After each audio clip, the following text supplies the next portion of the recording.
राधा माधवा कुंज विहारी जय राधा माधवा कुंज बिहारी जय राधा माधवा कुंज विहारी जय राधा माधवा कुंज बिहारी गोपी जना वल्लभा गिरिवरधारी गोपी जन वल्लभा गिरिवरधारी यशोदानन्दन ब्रज जनरञ्जन यशोदानन्दन ब्रज जनरञ्जन यशोदानन्दन ब्रज जनरञ्जन यशोदानन्दन ब्रज जनरञ्जन यशोदानन्दन ब्रज जनरञ्जन यशोदानन्दन ब्रज जनरञ्जन यमुनतीरा वनचारी यमुनतीरावनचारी यमुनतीरावनचारी यमुनतीरावनचारी राधा माधवा कुंज विहारी जय राधा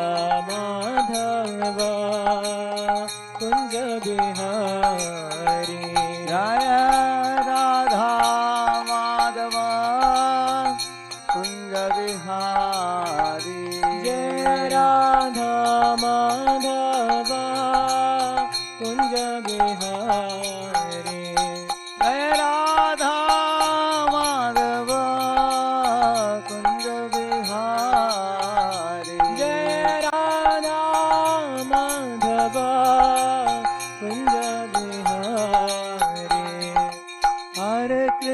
हरे कृष्णा कृष्णा कृष्णा हरे हरे हरे रामा राम राम हरे हरे हरे कृष्णा कृष्ण कृष्ण हरे हरे हरे रामा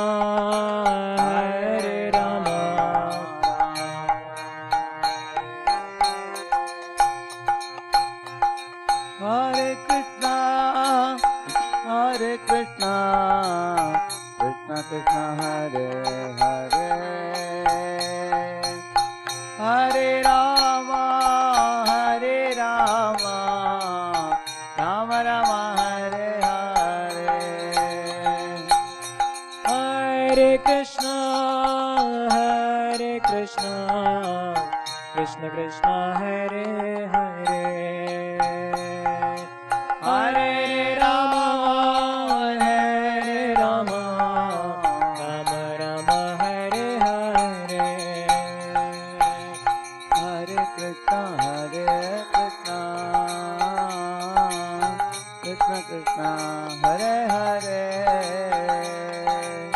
हरे राम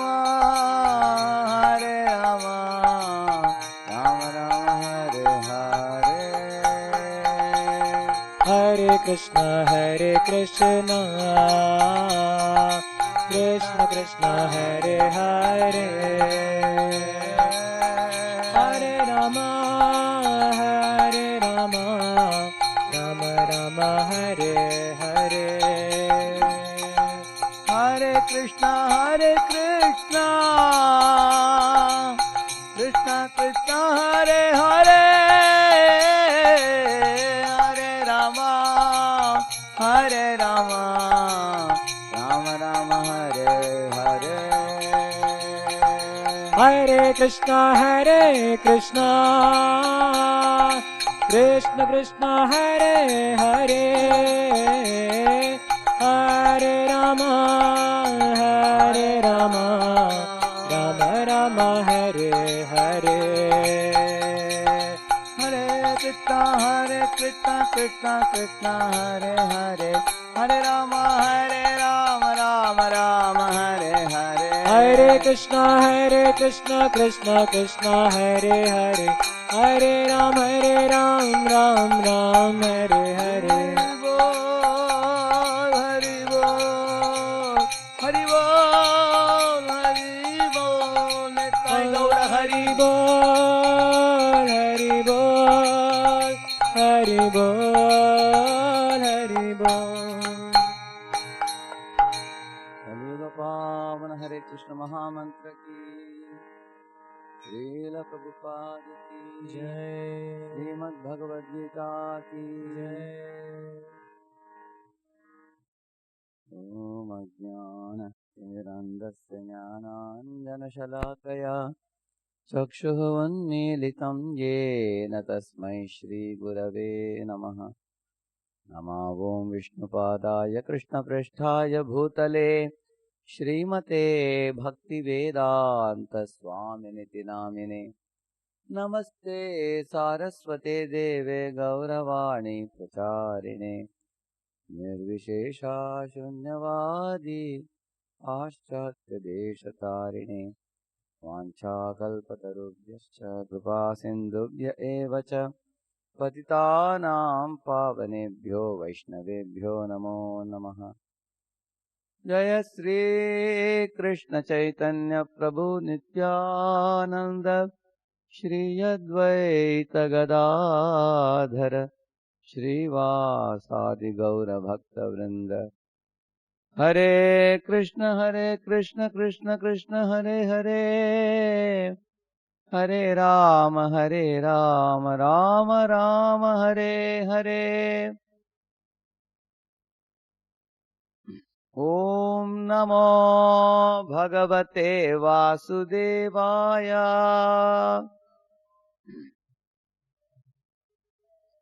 ओम नमो भगवते वासुदेवाय.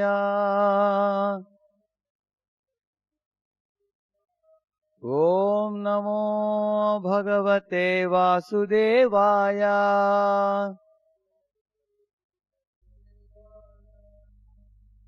हरे कृष्णा.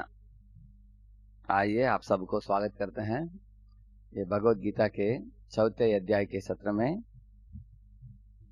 कल के सत्र में आप आए होंगे, थोड़ा जल्दी थोड़ा रिवीजन कर लेते हैं. क्या पढ़ा हमने तीसरे अध्याय में?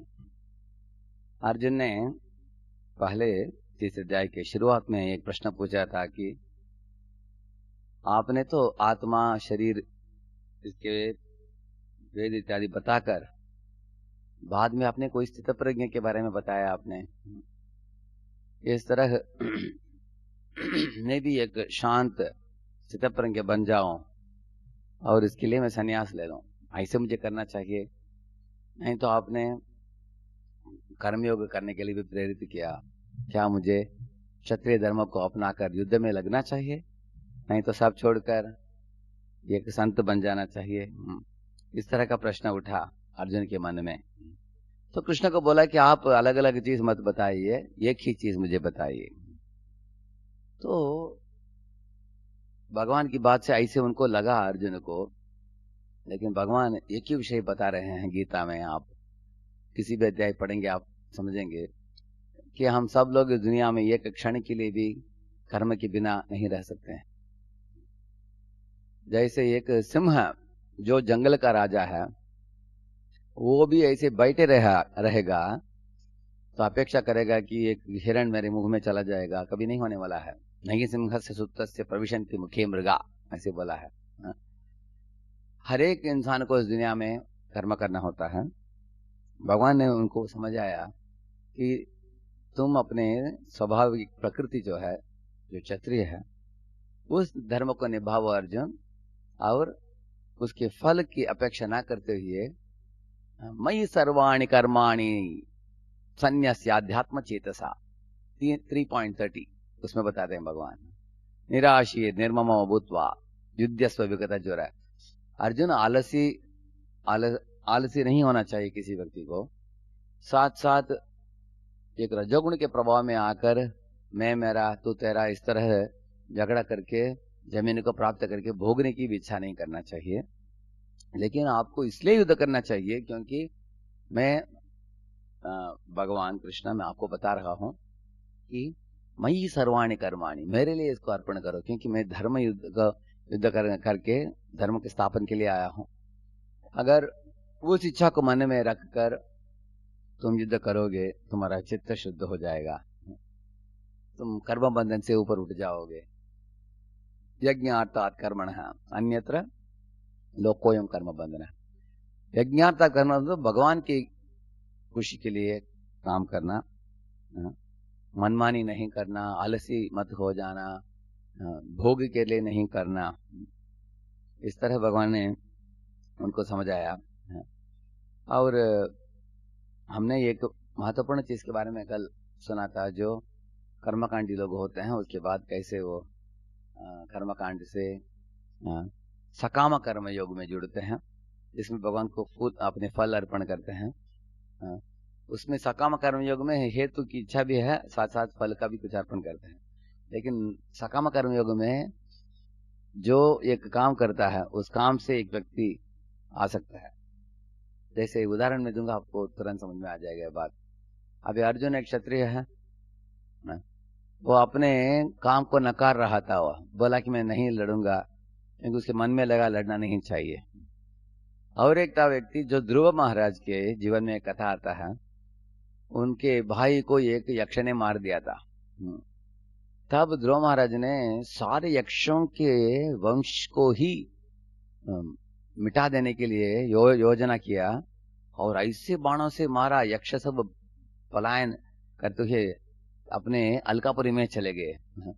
उधर पहुंचकर ध्रुव छोड़ नहीं रहा था, हजारों लाखों तीरों को चला रहा था उधर। तब उनके दादाजी स्वयंभू मनु आकर उनको उपदेश दिया, सम्यच्च रोषम भद्रम ते।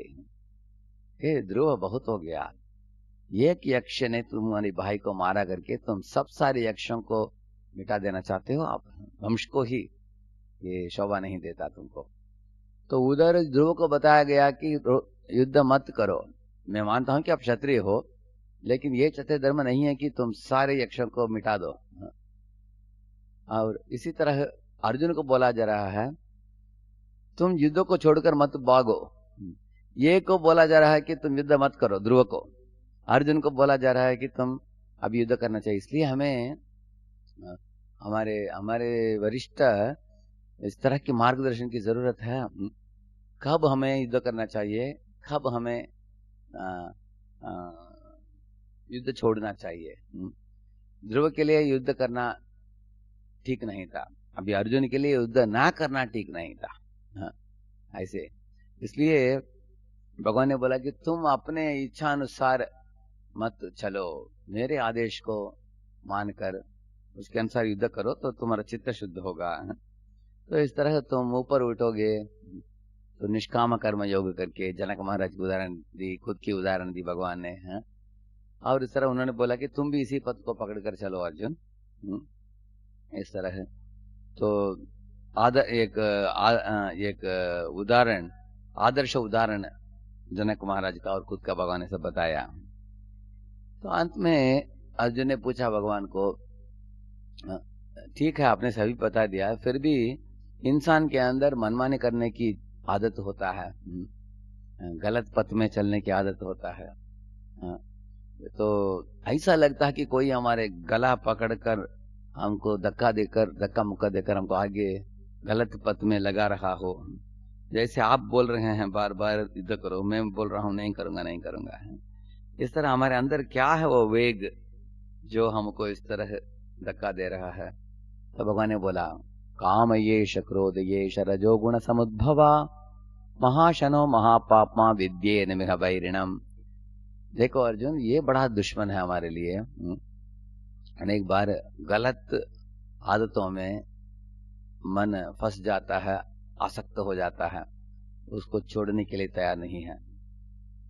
जैसे एक लड़का वक्ता बन गया था, तो अपने दादाजी के पास जाकर बोला कि दादाजी आप बहुत सालों से तंबाकू खा रहे हो, तंबाकू छोड़ देना, अच्छा नहीं, तंबाकू खाकर आपको चाले पड़ते हैं, अच्छा नहीं है। तो दादाजी थे वो उम्र 80 उम्र का, लेकिन अट्टे कट्टे थे, बड़े मूंछ था उनको, बड़े टर्बन पहनते थे। उन्होंने चिल्लाया इस लड़के को, तुम इतने छोटू हो, तुमको नंगा देखा हूं बचपन से मैंने, और मुझे तुम आकर उपदेश दे रहे हो, निकल जाओ इधर से। ऐसे उन्होंने बहुत जोर से डांट कर भगा दिया उनको। लेकिन 1 महीने के बाद इतने चाले पड़ गए उनके मुंह में, बहुत व्याधि बढ़ गया शरीर में। तो डॉक्टर के पास लेके गए उनको। तो डॉक्टर ने पूछा तंबाकू खाते हो क्या? हाँ बोला, आपको छोड़ना पड़ेगा अभी। ऐसे बोले डॉक्टर। तब मानना ही पड़ा उनको, ठीक है डॉक्टर, ठीक है आपने बोल दिया, अभी छोड़ देंगे अभी। देखिए, ये देखा जाता है कि दुनिया में कुछ चीज गलत है, अच्छा नहीं है, जानने के बाद भी जीव उसको छोड़ नहीं पाता है, उसके पीछे पड़ता है इस तरह। तो अगर कोई, जैसे भगवान ने बोला मयि सर्वाणि कर्माणि सन्यस्य आध्यात्म चेतसा, मेरे लिए तुम सब कर्मों का अर्पण करोगे अर्जुन, तुम्हारा जीवन धन्य हो जाएगा। तुम इस दुनिया में भी तुम खुशी से जियोगे, अगले जन्म में तुमको परलोक पदवी प्राप्त हो जाएगा। इस दुनिया में खुशी से जीने के मतलब नहीं है कि तकलीफ नहीं आएगा। तकलीफ जब आएगा, भगवान मार्गदर्शन देते हैं भक्त को, तुमको इस परिस्थिति में कैसे चलना चाहिए, कैसे बोलना चाहिए, क्या नहीं करना चाहिए, सब मार्गदर्शन में शास्त्रों से मिलता है, साधु महात्माओं से मिलता है, भगवान से मिलता है। तो इस तरह भगवान ने बोला कि तुम सब कर्मों को तुमको छोड़ने की जरूरत नहीं है, लेकिन कर्म को करो, फल को अर्पण करो। इसको ही बोलते हैं निष्काम कर्म योग। अभी निष्काम कर्म योग और भक्ति योग में क्या फर्क है? निष्काम कर्म योग में एक व्यक्ति अपने इच्छुक कर्म को करता है और उसके फल को अर्पण करता है भगवान को। और भक्ति योग में एक भक्त अपने तन मन धन सब भगवान को अर्पण करता है, जो भगवान बोलेंगे वो करेगा। वो खुद के लिए कुछ अपनी इच्छा नहीं, उसको भगवान को संतुष्ट करना ही उसकी इच्छा है बस। लेकिन उसके बारे में हम आगे सुनेंगे। अभी तो मयि सर्वाणि कर्माणि श्लोक सुनकर अर्जुन समझ गया कि यज्ञार्थात् कर्मणः का मतलब भगवान कृष्ण के आदेश अनुसार मुझे अपने कर्म करना चाहिए। तो आज हम आगे बढ़ रहे हैं 4थे अध्याय। इसकी शुरुआत में भगवान बताते हैं, अर्जुन पूछ सकता है भगवान को कि आपने बताया आपको शरण जाने के लिए, शरण जाने का मार्ग क्या है? तो भगवान बोलेंगे उसको दिव्य ज्ञान। तो यह अध्याय तो दिव्य ज्ञान के बारे में। भगवान अर्जुन को बोलते हैं, एवं परंपरा प्राप्तम इमं राज ऋषयो विदुः सकाले नेह महता योगो नष्ट परंतप सएवायं मया तेद्या योग प्रोक्त पुरातनः भक्तोऽसि मे सखा चेति रहस्यम चेतदुत्तमम्। भगवान बोलते हैं, हे अर्जुन, ये जो दिव्य ज्ञान गीता में तुमको दे रहा हूं, ये नई ज्ञान नहीं है, मैं पहले भी दिया हूं। करोड़ों साल के पहले मैं सूर्य देवता को दिया, विवस्वान ने मनु को दिया, और मनु ने इक्ष्वाकु को दिया। इस तरह सूर्य वंश परंपरा में इस तरह आया है ज्ञान बहुत सालों से। लेकिन बीच में ज्ञान जो है, कभी कभी क्या होता है, कोई आता है इसे परंपरा में जो सही ढंग से उस ज्ञान को प्राप्त भी नहीं करता, उसके आगे आने वाले पीढ़ी में आने वाले लोगों को देता भी नहीं। जैसे आप लोगों का भी अनुभव होगा, कभी कभी किसी घर में एक बड़े टर्बन वाला कोई घर में सबसे वृद्ध दादाजी होता है, उसके 4-5 बेटे हैं, उनको विवाह हो गया है, उनके बच्चे हैं। कभी कभी कुछ परिवार में 60-70 लोग हैं, जॉइंट फैमिली ऐसे बोलते हैं। मैंने एक बार प्रवचन देने के लिए हम गए थे एक हॉल में, तो वो ऊपर लेके गए हॉल में, जाकर बैठा मैं, उधर लगभग 60 लोग थे। मैंने बोला कि आपने अच्छा प्रचार करके अनेक लोगों को लाया है। इन्होंने बोला किसी को लाया नहीं, ये सब हमारे घर वाले ही हैं ऐसे बोले। तो अभी बड़ा एक व्यक्ति है ऊपर, वो धार्मिक व्यक्ति है, धर्मपरायण है, भगवान को मानता है, अभी निस्वार्थ है वो।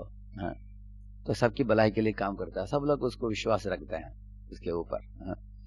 तो ऐसे घर में कुछ कोई अपने बैंक अकाउंट के बारे में सोचता नहीं, जमीन के बारे में भी सोचता नहीं कोई, क्योंकि वो स्वामी हैं, वो मालिक हैं। अभी बहुत जमीन पड़ा है, खेती पड़ा है, सब भाई साथ में ही काम करते हैं। कभी कभी इन भाइयों का जब विवाह होकर बच्चे होकर संसार जब बढ़ता है और बुढ़ा आदमी भी थोड़ा उसका वॉइस बढ़ जाता है, वो कमजोर होता है, तभी कुछ लोगों को उनको लगता है कि अगर ये गुजर जाएगा तो हमारा क्या होगा। तो हर एक व्यक्ति स्वार्थी बनकर अपना सोचता है ना। इस तरह कुछ लोग अपने अपने हिस्सा लेकर निकल जाते हैं। इस तरह एक ही परिवार में देखा जाता है, कोई पिताजी बड़े भक्तिमान हैं, उनका बेटा बड़ा नास्तिक बनता है। तो इसके कारण भक्ति जो उनके घर में विग्रह लाया था, पूजा आराधना करते थे, भजन करते थे, गाते थे, नाचते थे, लेकिन पिताजी गुजरने के बाद वो विग्रह ऐसे डब्बा में पड़ा है, उधर क्या मकड़ा बोलते हैं, मकड़ी आ जाता है पूजा रूम में, देखने वाले कोई नहीं है, ऐसे होता है। कभी कभी ऐसे व्यक्ति के बेटा बेटी कोई भक्ति में जुड़ जाते हैं, वो सब एकदम साफ सुथरा रखेंगे। तो ये की परिवार में ऐसे देखा गया है इस दुनिया में। इसी तरह परंपरा में आते समय अगर कोई व्यक्ति परंपरा में उस ज्ञान को सही ढंग से नहीं दिया तो डाइल्यूट हो जाता है, नहीं तो डिविएट हो जाता है। डाइल्यूट का मतलब अगर दूध में पानी डालते जाओ पानी ही बचता है, दूध नहीं बचता है।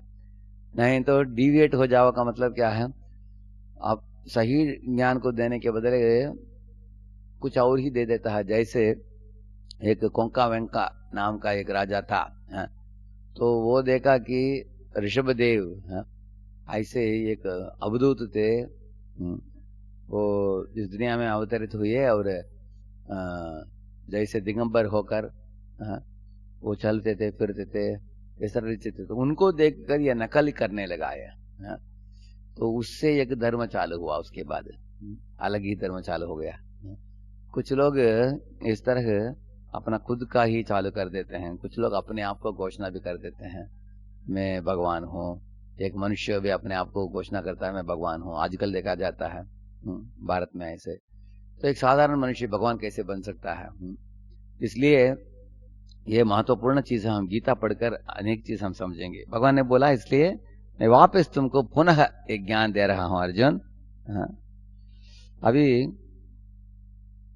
अनेक लोगों के मन में विचार उठता है कि ये जो वेद है, पुराण है, उपनिषद है इत्यादि को लिखा है कुछ ऋषि मुनियों ने, ये क्या इसको हमें सत्य मानना चाहिए क्या? अनेक लोग बोलते हैं भगवान ने दिया वेद, क्या ऋषियों ने लिखा? नहीं तो भगवान ने दिया, ऐसे प्रश्न पूछते हैं अनेक लोग।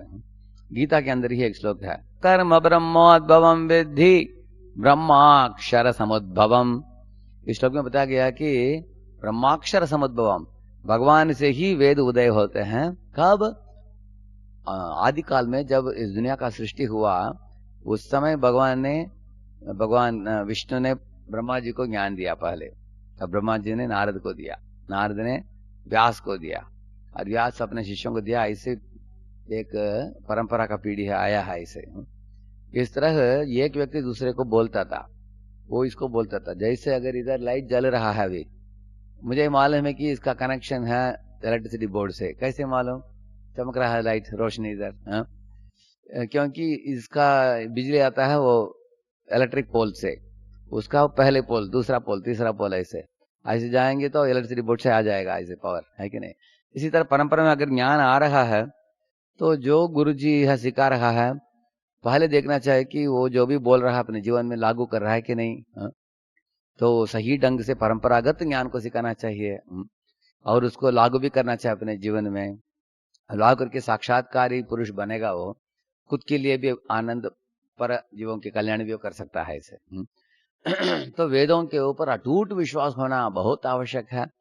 ये साक्षात भगवान का ही वाणी है। इसे अनेक मैं आपको कोटेशन बता सकता हूँ। धर्मम तो साक्षात भगवत प्रणीतम, न वै विदुर ऋषियो नापि देवाः, न सिद्ध मुख्या असुरा मनुष्या, कुतोनु विद्याधर चारणादयः। इस तरह ही एक श्लोक में बता है भागवत में, धर्मम तो साक्षात भगवत प्रणीतम। धर्म देने वाले एक ही व्यक्ति होते हैं जो भगवान है, क्योंकि उनके इंद्रिय भगवान के अंदर कुछ त्रुटि नहीं है, लेकिन हमारे इंद्रियों में त्रुटि है। क्या है? हम कभी 4 चीज प्रॉपर्टी बोलते हैं: इनएबिलिटी, इंसैनिटी, एरर्स, चीटिंग। हमारे अंदर ये 4 कमजोरियां हैं। हम गलत करते हैं, हम धोखा देते हैं दूसरों को, हमारी इंद्रिय पूर्ण नहीं है, इनमें कमियां हैं, इस तरह। तो भगवान के अंदर कुछ त्रुटि ना होने के कारण वो ही दे सकते हैं ज्ञान। तो परंपरा में वही ज्ञान आता है, हमको उसको पढ़कर समझकर हमें बताना चाहिए। मान लीजिए अगर कोई व्यक्ति अंधा हो, इधर बैठा हुआ हो, तो कोई आते हैं, उसको कुछ आवाज आता है, तुरंत वो पूछेगा कौन आया है, आप उनको बताइए ऐसा क्या आया है। वो सुनकर समझ लेगा वो। इस तरह हम लोग भी चर्म चक्षु को लेकर हम भगवान को समझ नहीं पाएंगे, देख नहीं पाएंगे, लेकिन परंपरा में आने वाले ज्ञान को कान से सुनेंगे। अभी सुनकर इस अभ्यास को करके धीरे धीरे हमें दिव्य चक्षु मिलता है, तब हम सही ढंग से हम जीवन के सब उद्देश्य को हम समझ लेंगे ऐसे।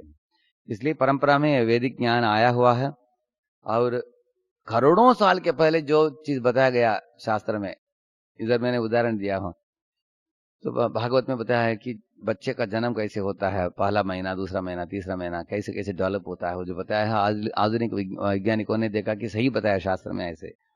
इसी तरह वेद बोलते हैं कि वृक्षों में जीवन है, करोड़ों साल के पहले बोले। तो अभी वैज्ञानिक लोग भी जानते नहीं थे। अभी जगदीश चंद्र बोलते हैं कुछ सालों के पहले ये बात समझ आया कि ये जो पेड़ पौधे होते हैं उनमें भी जान है। कैसे मालूम? एक अंधकार के कमरे में रख दो उनको और खिड़की खोल दो, जैसे रोशनी आता है उसकी ओर जाता है। ऐसे अनेक एक्सपेरिमेंट करके उन्होंने समझा। ऐसे ज्योतिष शास्त्र है, खगोल शास्त्र है, धातु शास्त्र है, ऐसे अनेक शास्त्र हैं। आजकल सारे दुनिया के लोग भारत में आते हैं सीखने के लिए, योग करना, प्राणायाम करना, आसन करना, और अनेक लोग वेजिटेरियन बनते जा रहे हैं। तो इसका मतलब क्या है? इन वेदों में पुराण में जो लिखा है, इसका असर पड़ रहा है पाश्चात्य देश में भी, भारतवासी के ऊपर ही नहीं। इस तरह आप देख सकते हैं कि जो इंसान प्रकृति और भगवान से दूर गया, अब यू टर्न लेकर मुड़कर प्रकृति भगवान की ओर आ रहा है, क्योंकि उधर ही दिव्य ज्ञान को प्राप्त हो रहा है। ऐसे 4 संप्रदाय हैं। भगवान ने श्री लक्ष्मी को दिया ज्ञान, ब्रह्मा को दिया, शिव जी को दिया, चतुष्क कुमारों को दिया। ऐसे परंपरा में आकर रामानुजाचार्य, माधवाचार्य, विष्णु स्वामी, निम्बार्क स्वामी, ये महान आचार्य थे उसमें। तो अगर आपको इच्छा होता है कि हमको सही ज्ञान प्राप्त हो, आपको इन 4 संप्रदायों में एक संप्रदाय को स्वीकारना पड़ेगा। जैसे अगर आपको इंजीनियरिंग कॉलेज में ज्वाइन करना हो, कहीं भी, क्या उटपटांग कॉलेज में कहीं भी ज्वाइन करेंगे क्या आप? पहले पूछेंगे कि जो डिग्री देते हैं वो डिग्री से नौकरी मिलता है कि नहीं। अगर कोई कॉलेज बोलता है अगर आपने 12th फेल भी हो गया, हम आपको ले लेंगे हमारे कॉलेज में, ऐसे कोई कॉलेज बोलता है, तो आपको आश्चर्य होगा, अरे फेल होकर कैसे ले रहे हैं? वो बोलेगा आपको 4 साल में 10 लाख भरना है पैसा बस, उसके बाद डिग्री जो मिलेगा वो काम में नहीं आएगा, तो आप क्यों डिग्री करेंगे ऐसे कॉलेज में, है? इसी तरह संप्रदाय विहीनाये मंत्रास्त्वम निष्फलम अतः, ऐसे बोला गया। संप्रदाय के बिना अगर कोई ऐसे ही मंत्र ले लेता है, वो मंत्र काम नहीं करता है। तो हमें संप्रदाय में आना चाहिए। तो हमारी शिक्षाएं, हम जो आपको सिखाते हैं, ये शुद्ध आधिकारिक और जीवन में उतारने के लिए सुरक्षित हैं। क्यों? क्योंकि ब्रह्म माधव गौड़ीय संप्रदाय में आते हैं श्रील प्रभुपाद जी, जो इस्कॉन के संस्थापक आचार्य हैं। हम उनकी किताबों से ही आपको बताते हैं। सही ज्ञान को परंपरा में प्राप्त करके वो उन्होंने सिखाया। इसके कारण आप देखेंगे अमेरिका में सैकड़ों भगवत गीता पढ़े हैं लाइब्रेरी में, ऐसे धूल खा रहे हैं वो। अगर एक व्यक्ति कभी कभी निकालता है गीता को, ऐसे धूल निकाल कर देखता है अंदर क्या है। लेकिन प्रभुपाद जी की किताब जब पहुंच गई अमेरिका में, यथारूप 4 साल के अंदर अमेरिकी स्त्रियां साड़ी पहनने लगी और अमेरिकी पुरुष धोती कुर्ता पहनने लगे। आजकल भारत में भी पुरुषों को धोती कुर्ता पहनाना, स्त्रियों को साड़ी पहनाना बहुत मुश्किल है आजकल। सब पाश्चात्य देश के कपड़े पहने आजकल।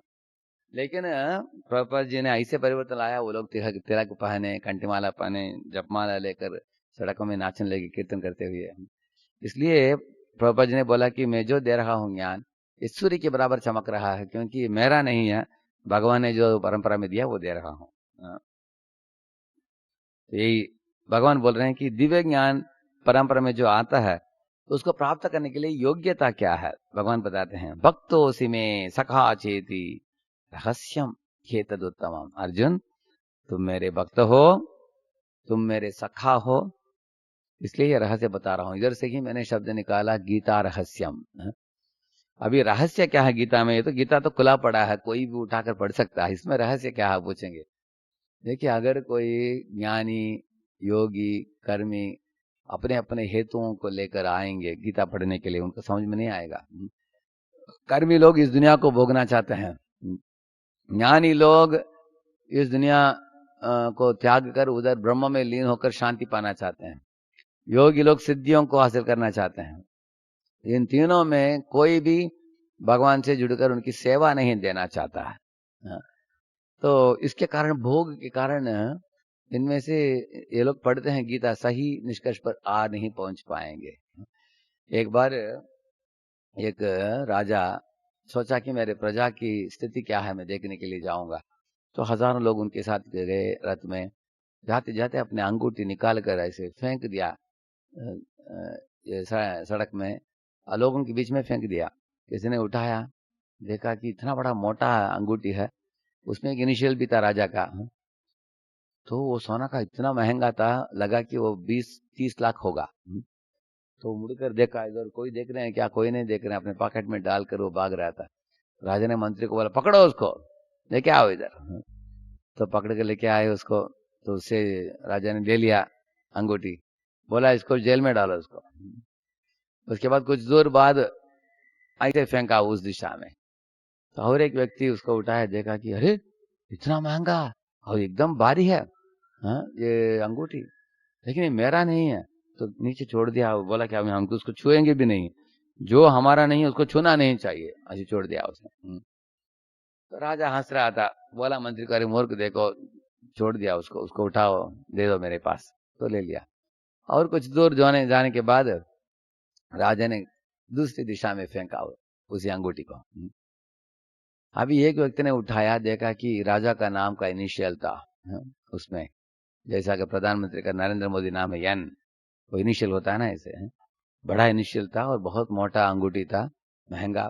तो उसको देखते ही उसको पता चल गया कि ये राजा का है। तो सब लोग जानते थे, राजा पहनता था वो।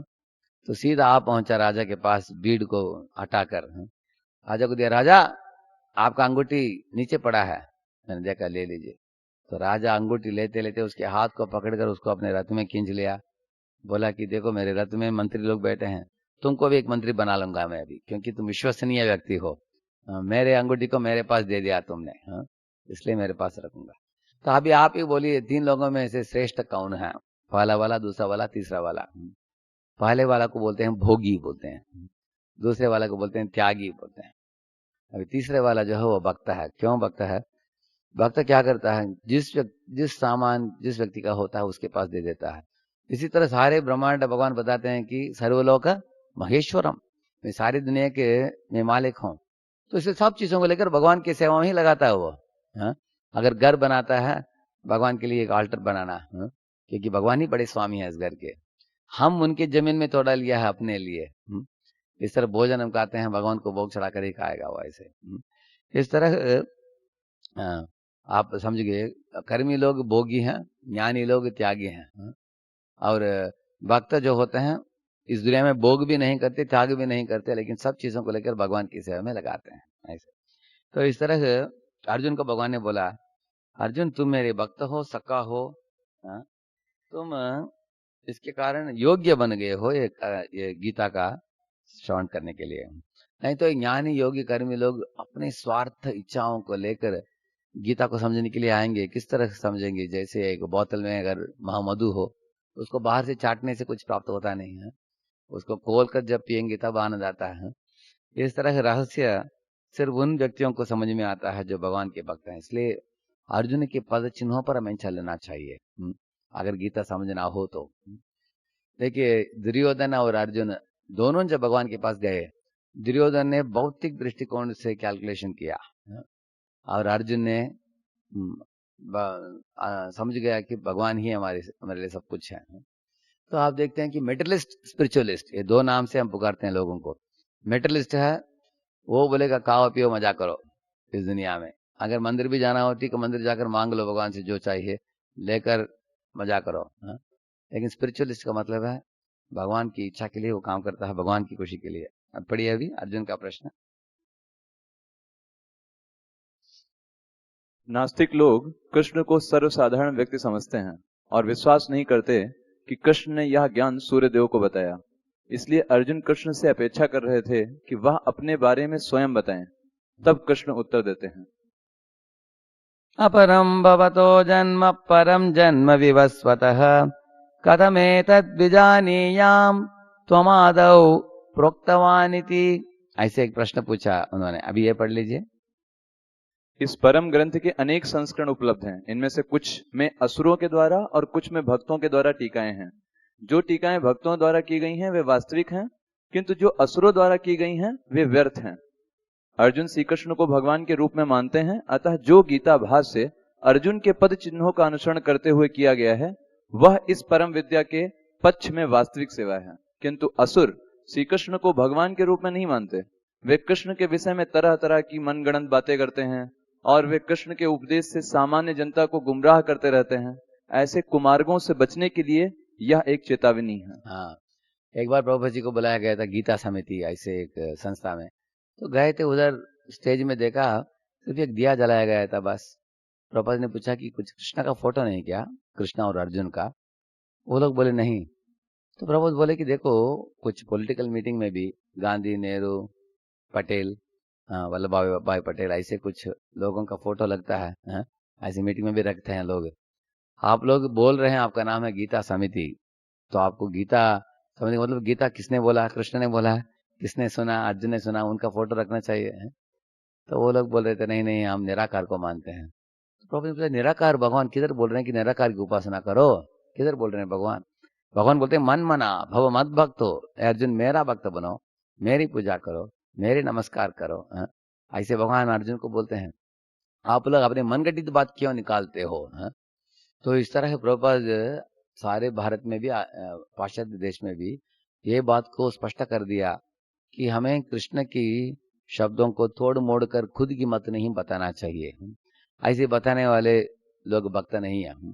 जो भक्त होते हैं वो कृष्ण के शब्द को ऐसे ही मानते हैं, वो उसको सत्य मानते हैं, वेद वाक्य मानते हैं। इसलिए भक्त लोगों के हृदय में भगवान के लिए एक भावनाएं उठते हैं भगवान की कृपा से। इसलिए सही मार्ग है, कुमार्ग है। तो जब अर्जुन ने पूछा भगवान को, भगवान आपने करोड़ों साल के पहले दिया सूर्य देव को बोला आपने, लेकिन आप तो मेरे समय रहने वाले होते हो, अभी रहते हो आप मेरे साथ, मेरे मित्र हो, करोड़ों साल के पहले आपने कैसे ज्ञान दिया? ऐसे अर्जुन ने पूछा। तब भगवान जवाब देते हैं, श्री भगवान वाच बहूनि मे व्यतीतानि जन्मानि तव चार्जुन तान्यहं वेद सर्वाणि न त्वं वेत्तः परन्तप। बोलते हैं कि अर्जुन अनेक जन्म तुम और मैं दोनों आए हैं साथ में, लेकिन मैं सब जन्मों को याद रखता हूँ। करोड़ों करोड़ों बार अवतरित हुआ हूँ इधर, लेकिन तान्यहं वेद सर्वाणि मैं सब जानता हूँ, लेकिन तुम नहीं जानते। क्यों? इस दुनिया में साधारण जीव भूल जाता है अपने पूर्व जन्मों को। ज्यादा से ज्यादा कुछ लोग एक जन्म को याद रखते हैं, पूर्व जन्म को, लेकिन भगवान अनगिनत अपने अवतरणों को याद रखते हैं भगवान, क्योंकि भगवान ने बोला मैं भगवान हूँ, तुम जीव हो। जीव शरीर बदलता रहता है और हर परिस्थिति में उस शरीर को ही याद रखता है, अगले परिस्थितियों में जाने के बाद भूल जाता है पूरा। हम लोगों को याद ही नहीं है।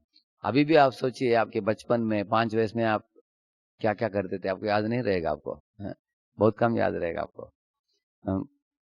और भगवान ये भी बोलते हैं कि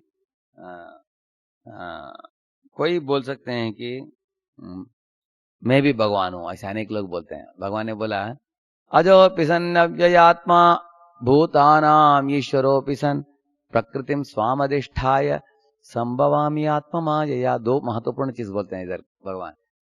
इस दुनिया में आत्मा भी अज है, मैं भी अज हूं। अज का मतलब है अजन्मा, लेकिन मैं भूतानाम ईश्वरोऽपि सन्, सब जीवों का मैं स्वामी हूं, भगवान बोलते हैं। लेकिन कोई जीव नहीं बोल सकता कि मैं सब सारे जीवों का मैं ही स्वामी हूं। कौन बोल सकता है ऐसे?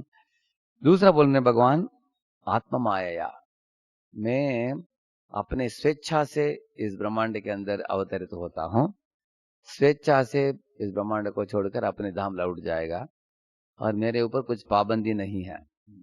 लेकिन बाकी जीवों का स्थिति ऐसा नहीं है। हम लोग कर्म बंधन के कारण इस शरीर में फंसे हुए हैं।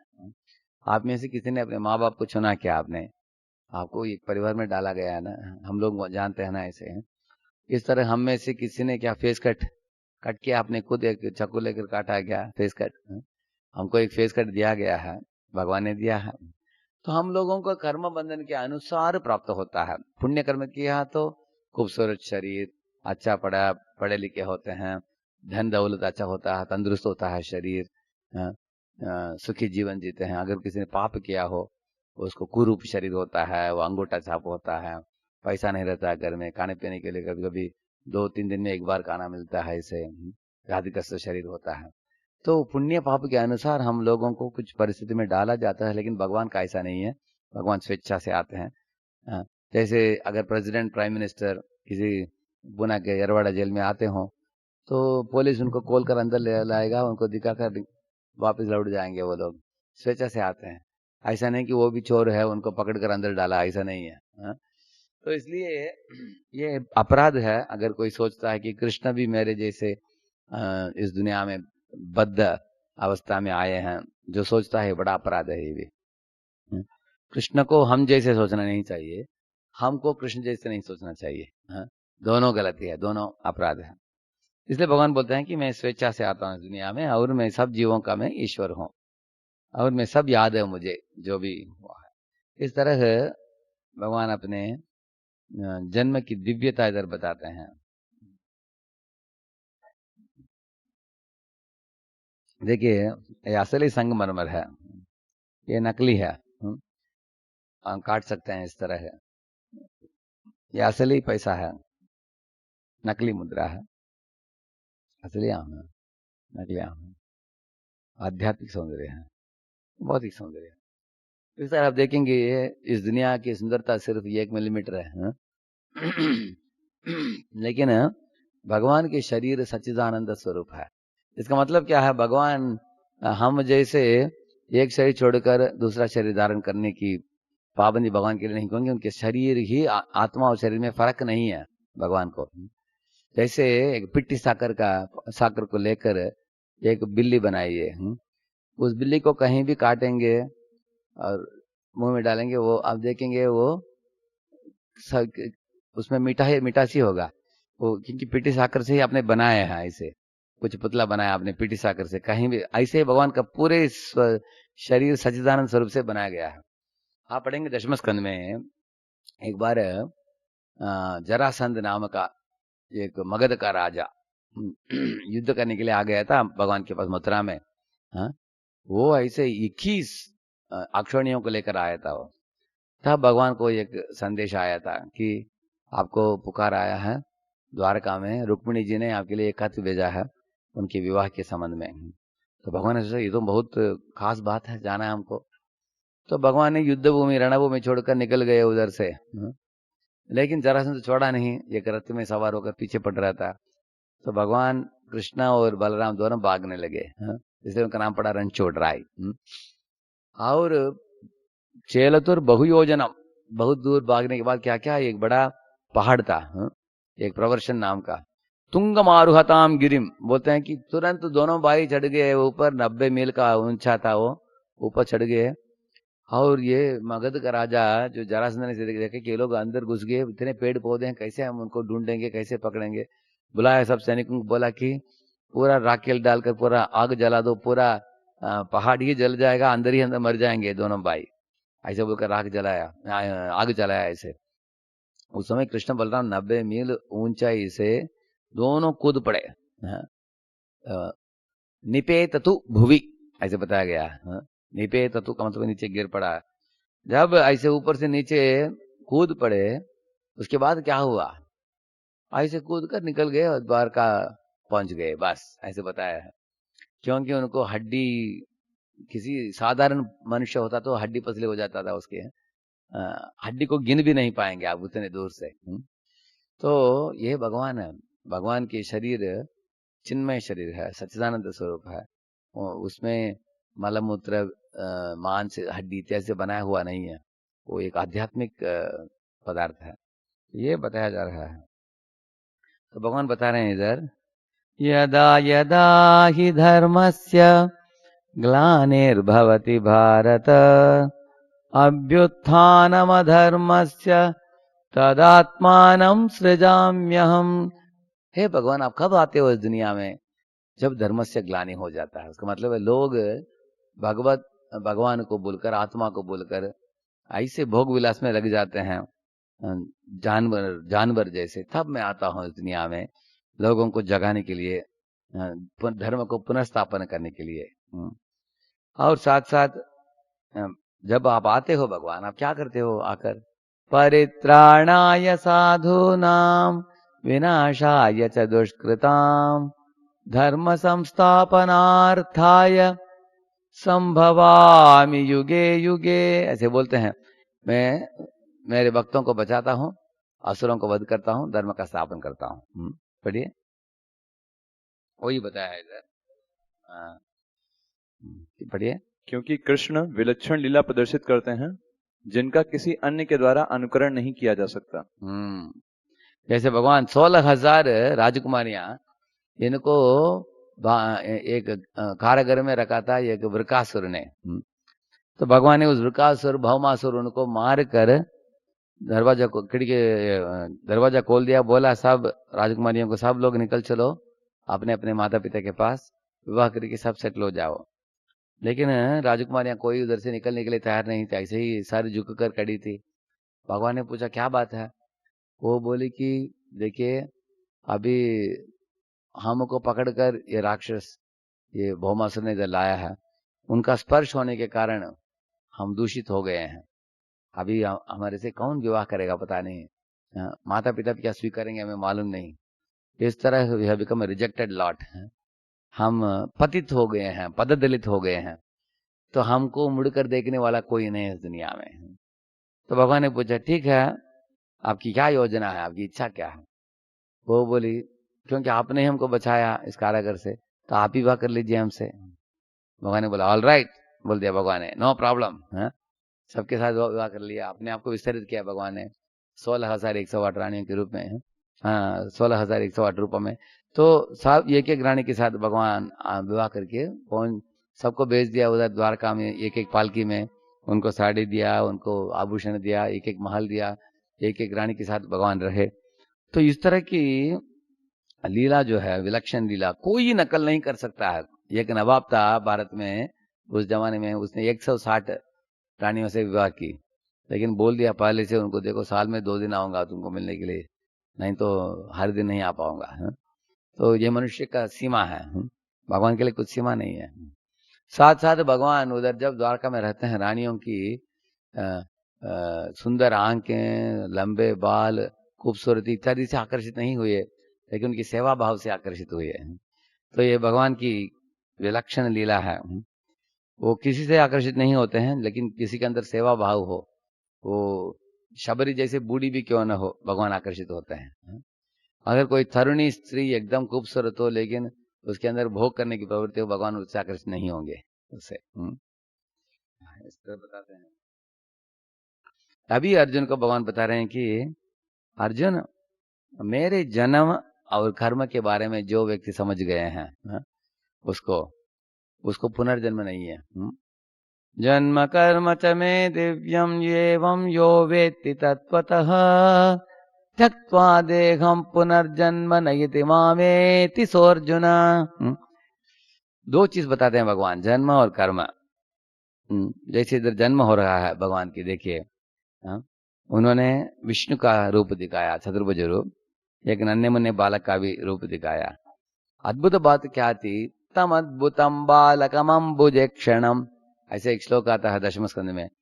वो पीताम्बर पहने थे, शंकर चक्र गदा पद्म, 4 चतुर्भुज रूप धारण करके, भगवान के हाथ में 4 चीज था, और गुंगराले बाल थे, मुस्कुरा रहे थे भगवान, ऐसे अच्छे अच्छे आभूषण पहने थे, बच्चे होकर भी। ऐसे किसी बच्चे का जन्म लेते हुए आप लोगों ने देखा क्या कहीं? बच्चे को तो बाल होता ही नहीं शुरुआत में है, और वो तो रोता है, हंसता नहीं है वो, हाँ? और ये बच्चा तो बोलने वाला बच्चा था। इन्होंने माँ बाप को बोला कि तुम्हारे पूरे जन्म में आप पृष्टि सुतपा बनी, उसके बाद आदित्य कश्यपा बने, मैं भी आपके बच्चे बनकर आया, अभी आप देव के वसुदेव बने हैं, मैं आपको आपके साथ लीला का आदान प्रदान करने के लिए आया हूँ, हाँ? ऐसे बोले। तो इस तरह भगवान का जन्म ही नहीं, कर्म को भी आप देख सकते हैं। उनको जाने के लिए यमुना ने यमुना की पानी राह छोड़ा उनको भगवान को लेकर जाने के लिए। ऐसे भगवान ने लौकिक अलौकिक दोनों लीला किया है।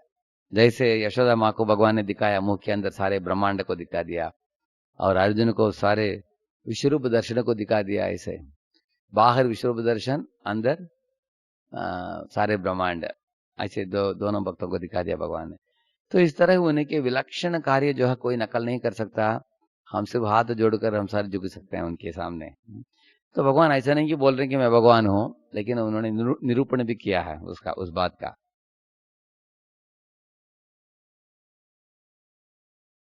देखिए इधर 10वां अध्याय 10वां श्लोक में भगवान बताते हैं एक महत्वपूर्ण चीज है।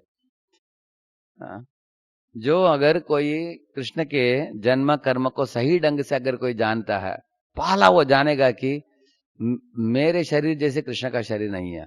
उनका शरीर दिव्य है, मेरा शरीर मृत पदार्थ है। ये पहला चीज समझते हैं हमें, मृत पदार्थ को छोड़कर। तो ऐसे भक्त कृष्ण को मानते हैं कि ये दिव्य शरीर वाले हैं। दूसरा है वो समझता है कि कृष्ण स्वामी है और मैं दास हूं। और तीसरा है क्योंकि भगवान स्वामी हैं, मैं दास हूं, मुझे भक्ति में सेवा में लगना चाहिए, वो उससे ही मैं ऊपर उठ सकता हूं। इन तीन चीज समझ में आ जाता है भक्त को सही ढंग से, विश्वास भी बैठ जाता है। तब वो त्यक्त्वा देहम पुनर्जन्म नहीं थी, उसको पुनर्जन्म नहीं है। बस उसको लीला पढ़ते रहने का, भगवान के ऊपर विश्वास रखने का, भक्ति में सेवा करने का, बस आसानी से उसको भगवत प्राप्ति होगा। उसको दिव्य शरीर मिल जाता है उसको भी। क्योंकि जैसे एक कीड़ा को एक तितली एक मिट्टी का बनाया हुआ छिद्र के अंदर रखता है, आता है, डसता है, निकल जाता है टाइम टू टाइम। उसके बारे में सोच सोच कर कीड़े के पास भी एक पंख आ जाता है, उसको भी पंख आता है सोच सोच कर। ऐसे इसी तरह हम भी भगवान के बारे में सोचेंगे, ये भगवान का दिव्य शरीर है, सच्चिदानंद स्वरूप है, भगवान चिन्मय है, कभी इनके शरीर में हड्डी नहीं है, मल नहीं है, मूत्र नहीं है, मांस नहीं है, ये पूरा सच्चिदानंद स्वरूप है। ये दिव्य शरीर है।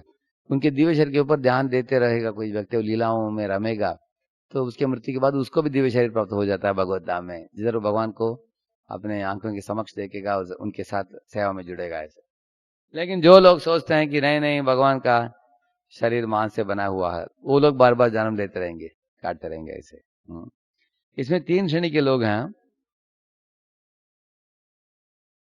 देखिए पहला आसक्त व्यक्ति, उसके लिए पैसा ही सब कुछ है, उसको मणि मणि मणि मणि इज हनी, तो वो लोग भगवान की ओर नहीं मुड़ेंगे।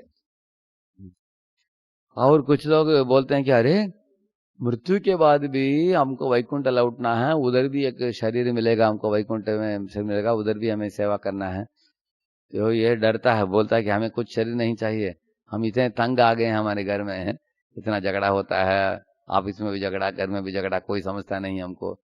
इसलिए हम कभी कभी ऐसे इंसान सोचते हैं कि शरीर को ही त्याग दो, छोड़ दो ऐसे। तो वो बोलते हैं नहीं नहीं, तुम बोल रहे हो भगवान का भी एक स्वरूप है, हमको भी स्वरूप है, मुझे कुछ नहीं सुनना है, बोल निकल जाओ, बोलेंगे। ऐसे लोग डरपोक हैं। और तीसरा व्यक्ति है शास्त्रों में विरोधाभास को देखकर ये पटक जाता है, इसको चक्कर आता है इसको। एक बार मैं ट्रेन में गया किताब वितरण करने के लिए, गीता। एक व्यक्ति मेरे चेहरे को देखकर तुरंत पूछा कि अच्छा आप लोग गीता वितरण कर रहे हैं क्या? हाँ बोला।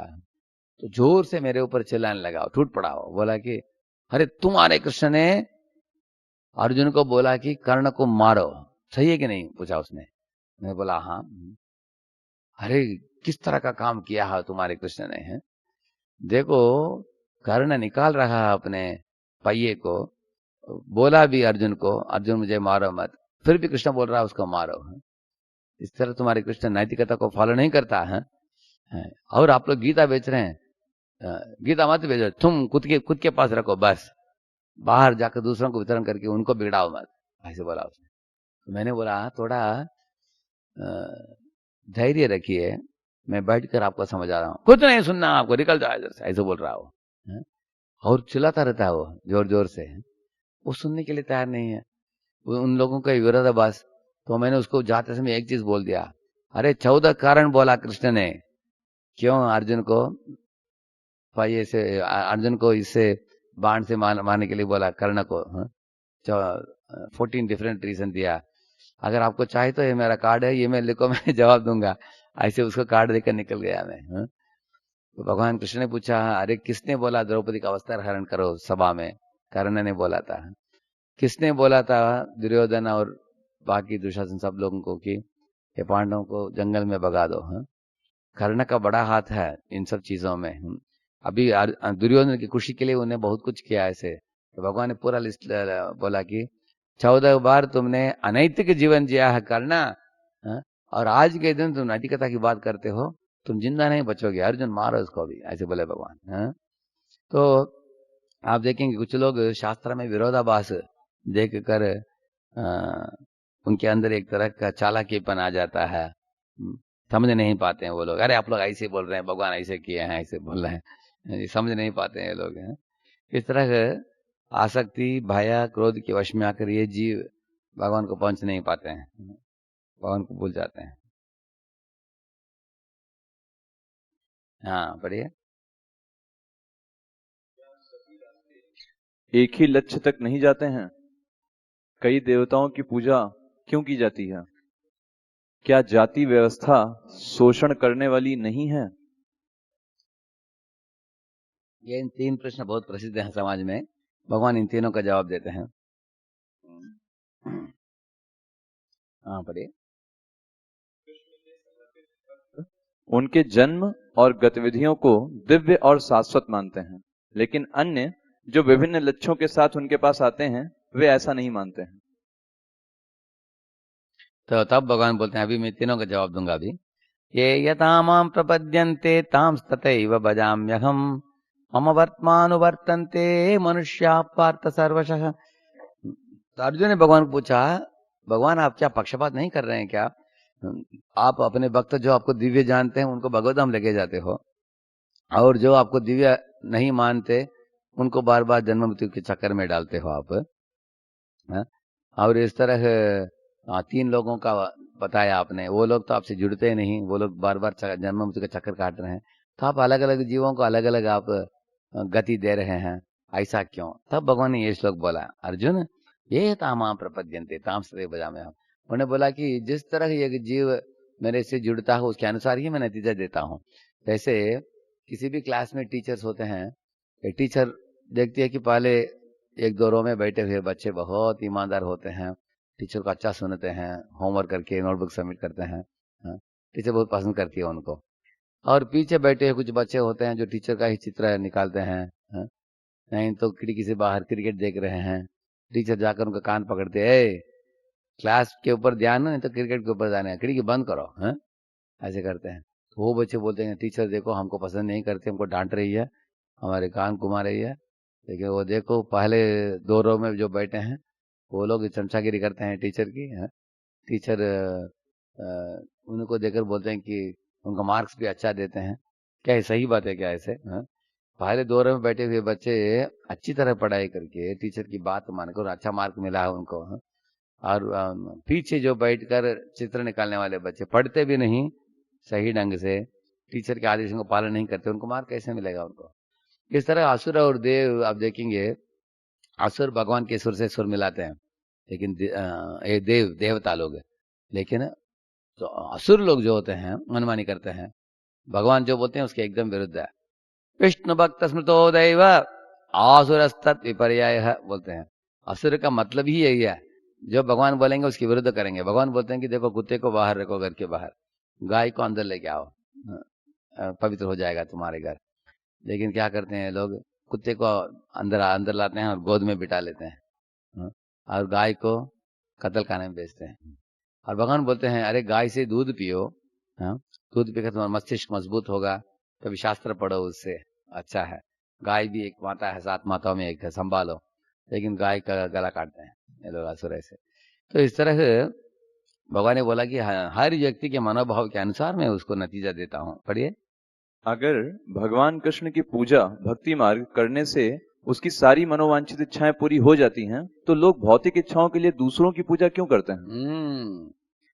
तो अर्जुन ने पूछा ऐसा है क्या भगवान, अगर सब जीवों की इच्छा को आप पूर्ति करने के लिए तैयार हुआ उनके शरण के अनुसार, तो आपको छोड़कर दूसरे के पास जाने की क्या मतलब है? अगर कोई इच्छा के साथ आया है, आप इच्छा को पूर्ति कर देते हैं। कोई किसी के अंदर अकाम है, उसके अंदर इच्छा ही नहीं है, तो अपने धाम में ले लेते हैं उनको। तो लोग आपके पास ही आना चाहिए, आपके पास क्यों नहीं आते? जैसे ध्रुव महाराज इच्छा लेकर आए थे आपके पास, आपने स्वीकारा उनको। प्रहलाद के हृदय में कुछ इच्छा नहीं थी, फिर भी आपकी भक्ति किया उन्होंने शुद्ध हृदय के साथ। लेकिन आपकी भक्ति छोड़कर लोग देवताओं के पास क्यों घूमते हैं? भगवान बताते हैं कांक्षन्त कर्मणाम सिद्धिम जजन्ते इह देवता क्षिप्रम ही मानुषे लोके सिद्धिर्भवति कर्मजा। बहुत सुंदर श्लोक भगवान बोलते हैं, एक ही श्लोक में बता देते हैं। कांक्षन्त का मतलब आकांक्षा रखते हुए। अनेक लोग आकांक्षाओं के साथ देवताओं के पास जाते हैं अर्जुन, और उनको क्षिप्रम जल्दी जल्दी उनकी चीजें मिल जाते हैं, इसलिए लोग देवताओं के पास जाते हैं। जैसे एक उदाहरण दूंगा तो आप तुरंत समझ जाएंगे। स्कूल के सामने एक मिठाई बेचने वाला एक व्यक्ति है, जो एक पिंक कलर मिठाई बेचता है, उसमें अनेक मक्खी आकर बैठते हैं। अगर एक बच्चा जाकर मिठाई वाला को बोलेगा 1 रुपया लो, थोड़ा मिठाई दो, वो देगा कि नहीं? वो तो खुशी से देगा। अच्छा 1 रुपया में मिठाई ले रहा है, 4-5 दे देगा, वो ले लो। बच्चा भी उसको लेकर, सॉफ्ट होता है, राउंड राउंड पिंक कलर का होता है, बच्चे कहते हैं, हम लोग स्कूल में कहते थे। तो माँ ने डांटा हमको, बोला कि बेटा कभी भी उस व्यक्ति से खरीदना नहीं, क्योंकि मक्खी बैठे हैं, उसको खाकर तुम्हारा बुखार हो जाएगा। तो हमने पूछा कि उसके पास नहीं खरीदेंगे तो सब बाकी बच्चे खरीद रहे हैं, हमको क्या करना? वो एक दुकान में लेके गई, बोला कि बॉटल के अंदर जो रखा है वही लेना चाहिए, तुम्हारे लिए अच्छा है। तो अभी माँ जो होती है, माता पिता होते हैं, आपकी भलाई के लिए सोचते हैं, और दुकानदार जो होता है वो सोचता है कि पैसा आ गया ना, जो चाहिए ले लो। ऐसे तो देवता ऐसे करते हैं। जैसे ब्रह्मा जी को हिरण्यकशिपु ने बोला कि मुझे अमृत तो चाहिए, वो तो बोले कि अमृत में दे नहीं पाएंगे हम। तो उसके बाद क्या क्या मांगा आप लोग जानते हैं, सब दे दिया। तो गत्वा हिरण्यकशिपु मर मिटा। रावण भी शिव जी को पूजा करके उसने बोला कि कोई मुझे मारना नहीं चाहिए, सिर्फ सिवाय मनुष्य और जानवरों को छोड़कर, उनको तो लाफा देकर भगा दूंगा मैं, वो कुछ नहीं कर पाएंगे मुझे। लेकिन ऐसे वरदान प्राप्त होते ही उन्होंने विभीषण नहीं, कुबेर को भगा दिया उन्होंने तुरंत लंका से। कुबेर उस समय, कुबेर का नाम था वैश्रवण, विश्रवा का बेटा था ना वैश्रवण। तो वो राजा थे वो, किधर? लंका के। उनको भगा दिया उसने, अभी हम शक्तिशाली बन गए, तुम निकल जाओ ऐसे। तो ये लोग देवताओं से कुछ वरदान लेकर बाकी जीवों को सताते हैं लोग, अंततः तो खुद ही मर मिटते हैं। जैसे इधर देखिए भस्मासुर का जो होता है, ये भी ऐसे एक मूर्ख था, शिव जी के लिए तपस्या की है, मांस इत्यादि आग में डालकर। अंत में वर मांगा कि मैं आपको नहीं बोला है, किसी को भी मैं स्पर्श करूंगा उसका सर चूर चूर होना चाहिए। तो शिव जी ने पूछा कि किस तरह का वरदान मांग रहे हो तुम? फिर भी दे दिया उसको। तो शिव जी के ही पीछे पड़ा हुआ उनके सर के ऊपर रखने के लिए। तो उसके बाद विष्णु एक सुंदर गुरुकुल बालक का रूप धारण करके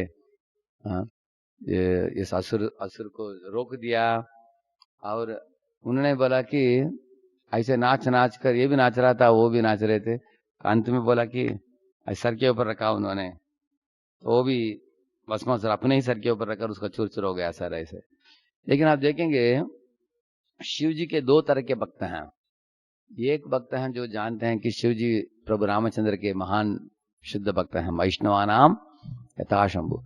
वो शिव जी को वैष्णव के रूप में देखते हैं, शिव जी उनको भक्ति प्रदान कर सकते हैं। वो भी एक संप्रदाय आचार्य हैं शिव जी। लेकिन अगर आप शिव जी को देवता के रूप में देखोगे, डेमीगॉड, तो इस तरह के वरदान मांगेंगे लोग। हाँ, जो खुद को भी सर्वनाश करने वाला, दूसरों को भी नाश करने वाला, ऐसे।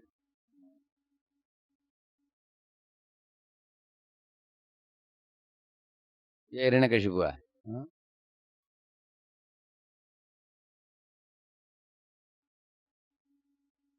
हाँ, पढ़िए। भगवान कृष्ण ने भोग की विशेष इच्छा रखने वाले लोगों के लिए 4 वर्ण बनाए हैं। पिछले श्लोक से संबंध, भगवान कृष्ण ने एक क्षत्रिय परिवार में जन्म लिया और क्षत्रियों के अनिवार्य कार्य करते थे। उनकी इन गतिविधियों को कैसे समझें? देखिए, अभी हमने 3 प्रश्न दिखाए ना आपको। क्या सभी रास्ते एक ही लक्ष्य तक नहीं जाते? उसका जवाब है नहीं। अगर आप ट्रेन टिकट लेकर पुणे से दिल्ली का टिकट निकालेंगे, आप पुणे से चेन्नई नहीं पहुंच पाएंगे हैं। जिस ट्रेन में बैठते हो उसके अनुसार आपको वो ट्रेन लेके जाएगा।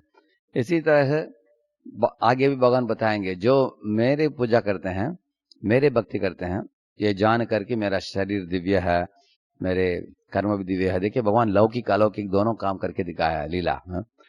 अभी गोचरण लीला में जाना, माखन चोरी करना, हम लोग भी कर सकते हैं, बड़ी बात नहीं। लेकिन गोवर्धन को उठाना, मुख के अंदर ब्रह्मांड को दिखाना, दावा नल को पी लेना, ये सब अलौकिक लीलाएं हैं। विश्वरूप दर्शन दिखाना, ऐसे। इसलिए जो लोग सही ढंग से भगवान की समझावट होता है उनको, वो लोग भगवत धाम लौट जाते हैं, बाकी लोग नहीं लौटते, वो भटकते रहते हैं। और दूसरी बात है, कई देवताओं की पूजा क्यों की जाती है, लोग क्यों करते हैं? क्योंकि देखिए, दुकानदार है, माँ है।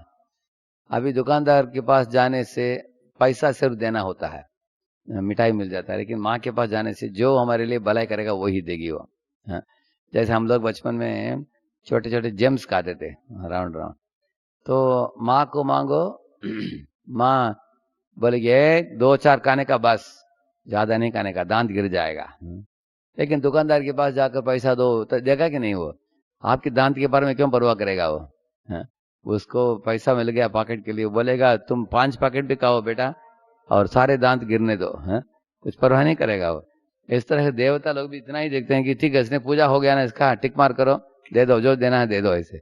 लेकिन भगवान अपने भक्तों को अपने अपने बेटा बेटी जैसे देखते हैं भगवान। उनको शुद्धिकरण किए बिना किसी पदार्थ को नहीं देंगे वो। हाँ? अगर जानते हैं कि उसको नुकसान करेगा तो नहीं देंगे भगवान, ऐसे। वो दूसरी प्रश्न है। और तीसरा, लेकिन देवता लोग, उनके भेंट और देवता लोगों को उपासना करने वाले उपासक, ये तीनों लोग प्रलय काल में मर मिटेंगे, क्योंकि ये सब ब्रह्मांड के अंदर ही है। हाँ? लेकिन भगवान कृष्ण ब्रह्मांड के बाहर हैं, वो पर व्योम में है, उधर भगवत धाम है, वैकुंठ में। हाँ? इसलिए हमें ये ब्रह्मांड को छेद कर बाहर जाना है, उधर भगवत धाम में, वैकुंठ में पहुंचना है। और तीसरा, व्यवस्था शोषण करने वाली नहीं है। ये अनेक लोग भारत में सोचते हैं कि ये तो जाति पाति होने के कारण ये अस्पृश्य है, ये नीचा कुल का है, हम ऊंचे कुल के हैं, इस तरह हो गया है भारत में। कुछ लोग इसके एकदम विरुद्ध है। उनको मालूम नहीं, आप कहीं भी जाइए, किसी भी कंपनी में भी जाइए, एक R&D डिपार्टमेंट होता है जो ब्राह्मणों का डिपार्टमेंट है, जो एडमिनिस्ट्रेटिव बिल्डिंग होता है वो क्षत्रियों का डिपार्टमेंट है, अकाउंटिंग एंड कॉस्टिंग होता है, कॉस्ट कट डाउन, वो वैश्य डिपार्टमेंट है। और उधर शॉप फ्लोर में लेथ में काम कर रहे हैं अनेक लोग, वो शुद्ध डिपार्टमेंट है। तो आप नाम शायद आप नहीं दिया होगा आपने, लेकिन ये 4 तरह के मनोभाव के लोग इस दुनिया में होते ही हैं जरूर। एक बार मैं स्कूल के दिनों में पढ़ रहा, स्कूल में देखा कि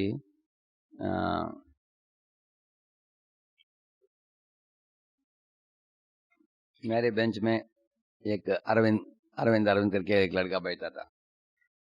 हमारे गणित के टीचर जब होमवर्क देती थी, उसको स्कूल में ही पूरा करने का वो कर देगा, cut cut cut cut notebook में।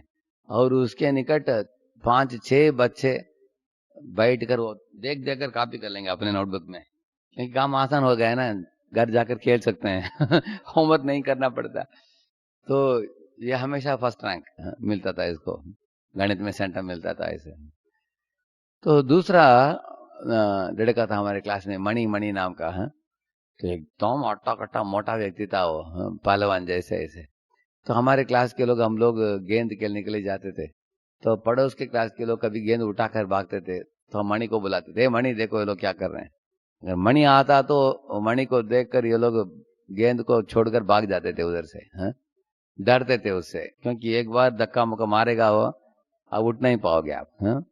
बहुत बलशाली था वो। इस तरह एक बार एक दिन हमारे क्लास में एक रामू करके एक बिजनेसमैन का बेटा था वो।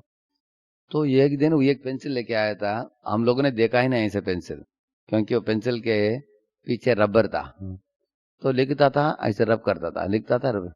तो हम लोगों ने बोला कि अरे किधर से मिला है, ये बोला कि ये तो आपको कहीं नहीं मिलेगा, ये तो फॉरेन से मिलता है, बहुत महंगा है, 2 रुपया है एक एक पेंसिल। उस जमाने में हमारा पेंसिल 10 पैसा का था, लेकिन इसने कितना बोला, 2 रुपया बोला। तो हम लोगों ने पैसा जो इकट्ठित करके रखा था घर में, उसको लेके आकर दिया, 10-20 बच्चों ने दिया उसको। तो बोला कि आज पैसा दो, कल आ जाएगा पेंसिल। तो अगले दिन क्लास में एक पेंसिल बॉक्स लेके आया, सबको वितरण कर रहा था, तुमने पैसा दिया ना, 2 रुपया ले लो। टीचर ने देखा, क्या चल रहा है उधर। तब टीचर ने पकड़ा उसको, पता चला टीचर को ये जो पेंसिल वो दे रहा है वो 40 पैसा का है। कितने में बेच रहा है वो, 2 रुपये में। तो जैसा पिताजी वैसा बेटा भी है, वो भी वैश्य प्रवृत्ति है उसका, हाँ। और एक लड़का था करपैया, ये करपैया जो था क्लास के पीछे बैठता था बेंच में, हमेशा सोता था ऐसे, कभी कभी आवाज भी आता था उसका ऐसे, हैं, सो जाता था क्लास में। तो टीचर आती थी, पूछती थी, किसका सोने का आवाज आ रहा है, ऐसे पूछती थी कभी। तो पूरे क्लास में सो जाता था ये, क्लास होने के बाद जब बेल बजता था, डिंग डिंग डिंग डिंग डिंग बेल बजता था, तब उठता था ऐसे आंख पहुंचकर तुरंत स्टाफ रूम में जाता था, डस्टर लेके आकर पूरा ये करने का सफाई करता था, बोर्ड बाहर जाकर पट पट पट पट पट धूल निकालता था उसको, और स्टाफ रूम से और 4-5 चाक पीस लेके आकर ऊपर रखता था अगले टीचर जो आएंगे उनके लिए, और वहां पे जाकर सो जाने का। तो ये 4 लोगों को बाद में जब देखा मैंने, तब पता चला, पहला वाला अरविंद कौन है, ब्राह्मण है। दूसरा वाला मणि कौन है, क्षत्रिय है। तीसरा वाला जो पेंसिल बेचा, अवश्य है वो। और चौथा वाला सोने वाला शूद्र है। उसको एक्चुअली पढ़ाई में रुचि नहीं, उसको पिताजी ने भेजा करके आया है वो स्कूल में, उसको काम में लगाओ, एकदम पूरा दिन कसरत करेगा वो, तो इस तरह की 4 तरह के लोग होते ही हैं। इस तरह है, ऐसा नहीं कि हम शोषण के लिए बना गया, ऐसे कुछ गलत व्यवहार ब्राह्मणों ने किया होगा, कुछ ब्राह्मण लोग कुछ लोगों को अस्पृश्य करके मंदिर में भी नहीं चढ़ा, वो बड़ा गलत ही था। उसके कारण अनेक लोग इस सिस्टम को ही गलत समझते हैं। और दूसरी बात है, डॉक्टर का बेटा डॉक्टर नहीं, लॉयर का बेटा लॉयर नहीं, ब्राह्मण का बेटा ब्राह्मण नहीं। ब्राह्मण बनने के लिए भगवान बोलते हैं, चातुर्वर्ण्यम मया सृष्टम गुण कर्म विभागश, गुण और कर्म होना चाहिए। जैसे एक राजा था जो ऋषभदेव थे, उनके 100 पुत्र थे, उनके 100 पुत्र में 81 81 ना, 81 लोग कर्मकांड ब्राह्मण बने, और 9 लोग परमहंस बने, ये 4 वर्णों से आश्रम से ऊपर उठ गए, वो परमहंस बन गए वो 9 लोग ऐसे, और 10 लोग क्षत्रिय बने। तो एक ही परिवार में अगर 10 क्षत्रिय है, 81 ब्राह्मण है, मतलब क्या है, ऐसा नहीं कि सब राजा के पुत्र हैं वो क्षत्रिय हैं, ऐसा नहीं है, हर एक को योग्यता हासिल करना पड़ेगा ऐसे।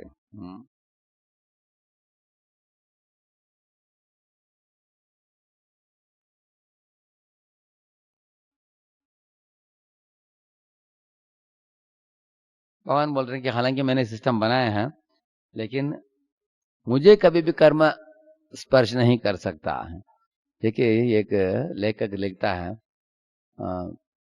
देखो प्रभु रामचंद्र को भी रोना पड़ता है, कर्म इतना प्रभावशाली है, प्रभु को भी रोना पड़ता है, ऐसे बोलता है। एक्चुअली इसकी मूर्खता के कारण इसको मालूमात नहीं है कि भगवान जब सीता के लिए रोते हैं, ऐसा नहीं कि सीता नहीं है उनके पास, उनके वक्षस्थल में हमेशा निवास करती है वो, लेकिन लीला के लिए वो भगवान ऐसे रोते हैं, और भगवान के भक्तों का प्रेम बढ़ता है उनकी ओर। इस तरह अनेक लोग सोचते हैं कि भगवान भी कर्म में फल में बंधते हैं, लेकिन भगवान कभी इधर बताते हैं भगवान, नमाम कर्माणि लिम्पन्ति न मे कर्म फले स्पृहा यदि माम यो भी जानाति कर्मभिर्न स बध्यते। मैं कर्म में बंधता नहीं हूं अर्जुन, क्योंकि मैं दिव्य हूं, इस दुनिया में पाबंदी के कारण आता नहीं हूं। मैं जैसे कमल होता है, कमल के दल में पानी डालो उसको स्पर्श करता ही नहीं, गिर जाता है नीचे, उसमें कुछ मोमबत्ती जैसा कुछ चीज है उसमें है। इस तरह कर्म भगवान को स्पर्श नहीं करता क्योंकि भगवान दिव्य है। पढ़िए। कृष्ण आगे बताएंगे कि वह कर्ता कैसे हैं और इसको पूरी तरह से समझने के क्या लाभ हैं। प्राचीन काल में समस्त मुक्तात्माओं ने मेरी दिव्य प्रकृति को जान के बिना किसी इच्छा से कर्म किया। भगवान कृष्ण ने अब तक बताया कि प्रामाणिक भक्तों के उदाहरणों के अनुसार हमें कार्य करना चाहिए। अब वे समझाएंगे कि किसी के कार्य स्वतंत्र क्यों नहीं होने चाहिए।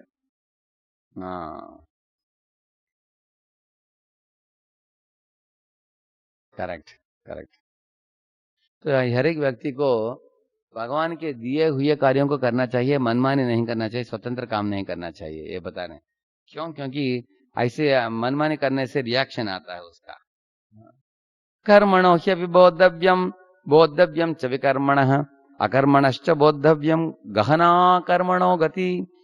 देखिए क्या धर्म है क्या अधर्म है पहले से हमें जानकारी होना आवश्यक, उसके अनुसार चलना चाहिए। कभी कभी हम धर्म संकट में पड़ते हैं, क्या सही क्या गलत मान। उदाहरण के लिए एक गाय भागती हुई आई, एक ब्राह्मण की झोंपड़ी के सामने थी वो, तब वो ब्राह्मण नहा रहा था तालाब में, तो गाय तुरंत उसके झोंपड़ी के अंदर घुस गई वो। लेकिन उसके बाद एक कसाई पीछे कड़क बोलते हैं उसको, कड़क हाथ में उठाकर भागते हुए आया। 5-10 मिनट बाद आया, पूछा उसने आपने गाय देखा क्या? तब ये ब्राह्मण ने सोचा कि मुझे क्या करना चाहिए, सत्य बोलना चाहिए उसको। सत्य बोलूंगा तो अंदर जाएगा, मारेगा ना गाय को। अगर मैं झूठ बोलूंगा तो गाय का जान बच जाएगा, लेकिन महापाप होगा, ब्राह्मण को झूठ नहीं बोलना चाहिए। तो उसके मन में एक तरह का द्वंद्व हो गया, क्या किया जाए। अंत तो वो बोल ही दिया वो, गाय इधर अंदर गया है, तो ये जो कसाई था अंदर गया, खींच कर लेके आया, तो गाय को मारा उसने। तो लेकिन क्या हुआ, ये कथा पुराण में आता है कि अगले जन्म में, क्योंकि इसने सत्य बोला ना, इसके कारण अगले जन्म में भी इसको ब्राह्मण का शरीर मिला, सत्य बोलने के कारण। लेकिन एक दिन शाम के समय इसे विचरण करते हुए एक गांव में आ पहुंचा। एक व्यक्ति के वरांडा में सोने के लिए अनुमति लेकर सोया। अर्धरात्रि में वो स्त्री उठकर आई, बोला कि ब्राह्मण को, हे ब्राह्मण तुम तरुण हो, मैं भी तरुणी हूँ, हमको पति से जमता नहीं, चलो हम दोनों जंगल में भाग जाते हैं, हम वो करेंगे। तो बोला, ये नारी तुम तो शादीशुदा हो, तुम्हारे पति हैं, पति ही तुम्हारे लिए स्वामी हैं, मैं तो ब्राह्मण हूँ, हम भगवान के अनुयायी होते हैं, कभी भी इस तरह के कुकर्म में नहीं लगते हैं। और इस तरह तुम भी अपने गलत धारणाओं को, विचारों को त्याग दो, और पति के साथ जुड़कर शांति से जियो, ऐसे उसने उपदेश दिया। तो ये स्त्री ऐसे उसको बहुत क्रोधित होकर देखा, ये बात नहीं मान रहा, अंदर गई तो एक चाकू लेकर पति को मार दिया करके, चला तो ये वो गिर पड़ा हो पति। तब ये ब्राह्मण अंदर गया, लाइट लगाया, उसको चाकू को उठाया उसके शरीर से, इतने में सब पंचायत के लोग आ गए। अगर उसके ब्राह्मण के हाथ में जो चाकू था उसको देखकर साथ साथ वो स्त्री भी बोल रही थी, देखिए देखिए पंचायत जी, ये जो ब्राह्मण आया घर में, वरांडा में सोना है बोला, हमने छोड़ दिया उसको, लेकिन अभी अंदर आकर एक चाकू लेकर मेरे पति को मार दिया ताकि मुझे भोग सके, ऐसे उन्होंने बोला। तो लोग भी उनकी बात मानकर ब्राह्मण को डांटा और बोला कि आप तो ब्राह्मण हो, आपको मार नहीं सकते हैं, इसलिए आपका हाथ काट देते हैं। तो हाथ काट दिया। तो ब्राह्मण को आश्चर्य हुआ कि हमने क्या गलती किया, मैं तो सत्य बात बोला, क्योंकि पूर्व जन्म में इसी हाथ को इस्तेमाल करके उन्होंने गाय को दिखाया था, गाय अंदर गई करके, इसलिए हाथ कट गया। और वो गाय बनी वो स्त्री, और वह कसाई बना वो स्त्री की पति। तो गाय, पहले गाय को कसाई ने मारा था, अभी कसाई को गाय मार दिया, और ब्राह्मण ने हाथ दिखाया था इसलिए हाथ कट गया उसका। इस तरह आप देखेंगे कर्म जो है दुनिया में बहुत गूढ़ है, और इसलिए अकर्म क्या है कर्म क्या है। अभी उदाहरण के लिए जनक महाराज को उदाहरण दिया गया, लग रहा है कि वो बड़े राजा हैं, कर्म कर रहे हैं, वो कर्म बंधन आ रहा है, लेकिन कर्म बंधन नहीं आ रहा है उनको, क्योंकि अपने सब कर्म फल को भगवान को न्यौछावर कर रहे हैं। इसके विरुद्ध कोई विश्वामित्र जैसे एक राजा था, विश्वामित्र भी अपने राज्य का काम छोड़कर वह ब्राह्मण बनने के लिए जंगल में गया, लेकिन उसके मन अभी तक चित्त शुद्ध नहीं था, इसलिए मेनका के वश में आ गया वो, ऐसे। इसलिए वो अकर्म करने के लिए गया लेकिन कर्म में फंसा। लेकिन जनक महाराज कर्म कर रहे हैं ऊपर ही ऊपर, लेकिन अंदर ही अंदर अकर्म है उनके। ये बात बता रहे हैं भगवान, इधर हमने उदाहरण दिया, पढ़िए। एक कैशियर बैंक की ओर टाइटल अपने आप के लिए कार्य करना और भगवान के लिए कार्य करना। उदाहरण, working for Maya, working for Krishna. एक कैशियर बैंक की ओर से पैसे का आदान प्रदान करता है, जिस क्षण वह एक भी पैसा चुराता है उसे गिरफ्तार कर लिया जाता है। एक दिन अगर 5 लाख लेता है लोगों से, ऐसा नहीं कि नाचता है वो, पैसा उसका नहीं है, बैंक का है, लेकिन 1 लाख पॉकेट में डाल दिया तो पकड़ा जाएगा वो, अपने अकाउंट में, क्योंकि अभी बैंक के अकाउंट में काम कर रहा है, वो सही है। दूसरा उदाहरण, सेना में एक सैनिक शत्रु को मारता है तो उसे परमवीर चक्र से सम्मानित किया जाता है, जब वह पड़ोसी को मारता है तो उसे गिरफ्तार कर लिया जाता है। आपको समझ आ रहा है ना ये बात? सरल बात है। इसलिए क्या हमारे कंट्री के अकाउंट में काम करना है, खुद के अकाउंट में काम करना है, ये एक सोल्जर को निर्णय लेना चाहिए। इसी तरह अर्जुन और दुर्योधन दोनों को लीजिए आप। अर्जुन के पास रथ था, इनके पास रथ था, इनके पास झंडा था, उनके पास झंडा था, इनके पास घोड़े थे, उनके पास घोड़े थे, दोनों धनुष बाण रखे थे, दोनों युद्ध कर रहे थे। एक समान दिख रहा है, लेकिन उनका हेतु क्या है सोचना आवश्यक है। अर्जुन की हेतु है कृष्ण को संतुष्ट करना, दुर्योधन का हेतु है स्वार्थ होकर राज्य पदवी प्राप्त करना, और उसके लिए किसी को भी मारो, ऐसे। तो इसलिए उन दिनों में एक ऑडियो टेप होता था, जब ऑडियो टेप ऐसे घूमती थी, इधर बहुत बड़ा जो टेप होता है वो धीरे धीरे इधर रोल अप हो जाता है, तो ये बढ़ता जाता है, ये धीरे धीरे रोल छोटा होता जाता है ऐसे। तो ये छोटा होने वाला जो कर्म बंधन धीरे धीरे धीरे का गति होता जाता है, मिट जाता है। अर्जुन का ऐसा है, दुर्योधन का ऐसा है, जो इधर बढ़ता जाता है। ऐसे बताया गया।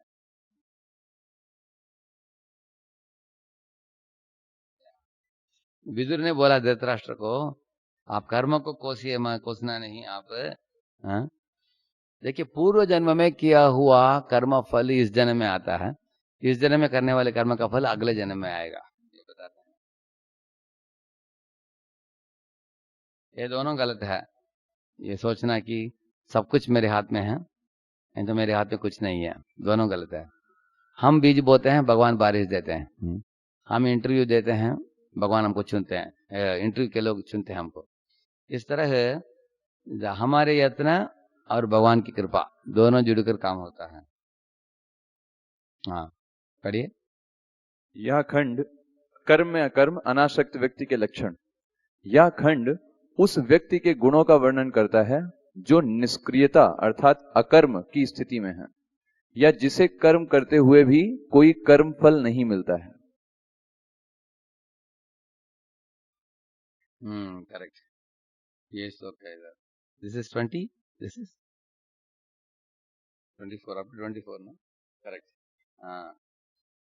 निराशीर्यत चित्तात्मा त्यक्त स्वर्व परिग्रह शारीरम केवलम कर्म कुर्वन्नाप्नोति किल्बिषम यदृच्छा लाभ संतुष्टो द्वंद्वातीतो विमत्सरः समसिद्धावसिद्धौ च कृत्वापि न निबध्यते गतसंगस्य मुक्तस्य ज्ञानावस्थित चेतसः यज्ञायाचरतः कर्म समग्रम प्रविलीयते।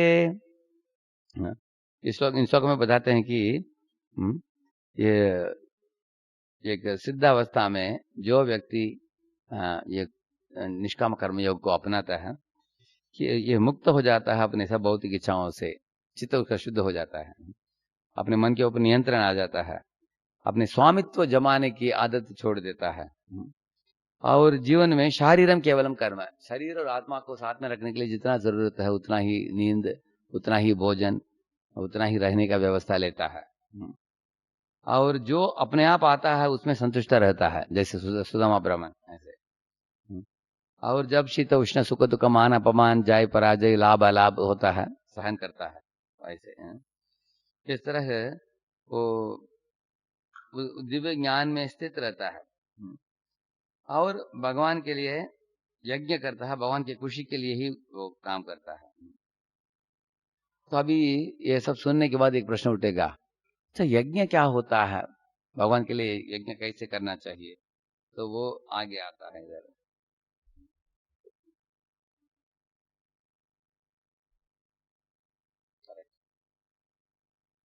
इधर सब लिस्ट दिया है, लेकिन सुंदर श्लोक है उधर। द्रव्य यज्ञ तपो यज्ञ योग यज्ञ तथा परे स्वाध्याय ज्ञान यज्ञाश्च यतयः संश्रितव्रताः सर्वेप्येते यज्ञविदो यज्ञक्षपित कल्मषाः यज्ञशिष्टा अमृतभुजो यान्ति ब्रह्म सनातनम। देखिए मैं पहला और लास्ट श्लोक बोल दिया, बीच में और 3-4 श्लोक हैं। क्या है ये? भगवान बताते हैं अर्जुन को, द्रव्य यज्ञ अर्जुन, कुछ धनी लोग दाने देते हैं भोजन के रूप में गरीब लोगों को, कुछ लोग धर्मशाला बनाते हैं, हाँ, लोगों की भलाई के लिए मुफ्त में, और कुछ लोग पानी देते हैं गर्मी के दिनों में ऐसे, कुछ लोग कपड़े देते हैं, यूनिफॉर्म इत्यादि देते हैं। ये सब द्रव्य यज्ञ में आता है। द्रव्य यज्ञ में ये भी एक तरह का यज्ञ है, क्योंकि निस्वार्थ होकर वो लोग दे रहे हैं। और तपो यज्ञ का मतलब है जो ध्रुव महाराज जैसे तपस्या करके अपने इंद्रियों को संयम करके एक व्यक्ति विष्णु को अपने हृदय में देखता है, वो तपो यज्ञ है। और स्वाध्याय यज्ञ का मतलब है ज्ञानी लोग शास्त्रों को पढ़ते हैं, उपनिषद वेद पुराण इत्यादि को पढ़ते हैं वैसे। हाँ, इस तरह अलग अलग यज्ञों को भगवान बोलते हैं कि इधर लिस्ट दिया, देखिए इधर। हाँ, देव देवताओं की पूजा, ब्रह्मा की पूजा, इधर बताया ना द्रव्य यज्ञ बीच में, द्रव्य यज्ञ, तपो यज्ञ, योग यज्ञ अभ्यास द्वारा। लेकिन यज्ञ शब्द का एक ही अनुवाद इस प्रकार है, यज्ञ का मतलब है भगवान की खुशी के लिए काम करना, बस। तो कल और आज मैंने जो भी बोला आपको संक्षिप्त रूप में आपको बता सकता हूं कि हम लोग अपने जीवन में यज्ञ कैसे करें। सर्वप्रथम कलयुग का यज्ञ है ये महामंत्र जपना, इसमें हरे कृष्ण कृष्ण कृष्ण हरे हरे, हरे राम राम राम हरे हरे, इसको ही बोला गया संकीर्तन यज्ञ करके। इसके साथ साथ हम जो भी करते हैं उसको भगवान से जोड़ना चाहिए उसको। जैसे आप कमाते हो, उसमें से एक अमाउंट थोड़ा निकाल कर भगवान के लिए खर्चा करना चाहिए आपको। गीता खरीदिए, गीता बांटिए लोगों को, नहीं तो प्रसाद बनाकर बांटिए उस पैसे से। घर बनाते हैं, गृह प्रवेश के समय भगवान के लिए एक आल्टर बनाइए घर में। आजकल घर में लोग बड़े टीवी बिठा देते हैं फ्रंट हॉल में, सब लोग बैठकर देखते हैं। लेकिन भगवान के लिए इस आल्टर बनाना चाहिए। अगर आल्टर बनाकर पूजा आराधना हम करेंगे, भक्ति बढ़ेगा और हम भौतिक समस्याओं से ऊपर उठ जाएंगे। हम लोग, भौतिक समस्या धुआं के बराबर है, भक्ति आग के बराबर है। आग बढ़ेगा, धुआं मिट जाएगा ऐसे। तो इस तरह अगर हमको जमीन कुछ लेना हो, दूसरे परजीवों को क्लेश देकर उनकी जमीन हड़पना नहीं चाहिए, जैसे दुर्योधन ने किया। नेकता से, प्रामाणिकता से हमें जमीन लेना चाहिए ऐसे। इस तरह किसी को विवाह करना है तो विवाह करके बच्चे पैदा कर सकते हैं धार्मिक तरीके से।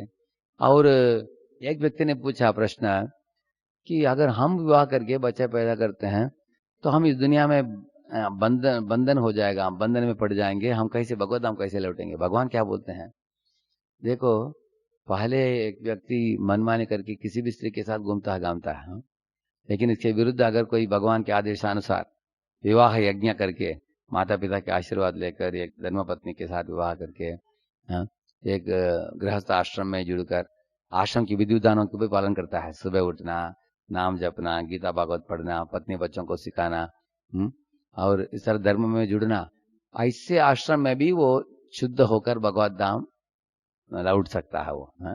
इसको इसलिए भगवान बता रहे हैं कि अलग अलग यज्ञ हैं। यज्ञ का मतलब यह भगवान की यही बताते हैं इधर। श्रेयान द्रव्यमयाद यज्ञात ज्ञान यज्ञ परंतप सर्वम कर्माखिलम पार्थ ज्ञाने परिसमाप्यते। अभी यज्ञ जो करता है भगवान की खुशी के लिए काम करता है, उसकी ज्ञान जग जाता है, चित्त शुद्ध हो जाता है।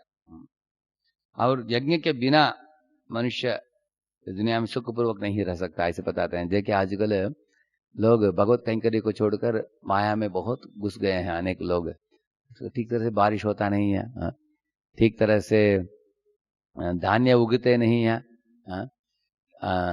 गाय भी दूध ठीक तरह से देते नहीं उतना उस जमाने में जो होता था ऐसे। तो इस तरह हम देखते हैं कि अकाल पड़ जाता है। अभी तो कोरोना का टाइम है, जो इस तरह का एक पैंडेमिक एपिडेमिक फैलता है। तो हम देख सकते हैं कि जितना हम भगवान को खुश करते हैं, भगवान के चेहरे में मुस्कान हो, प्रकृति में भी मुस्कान होगी।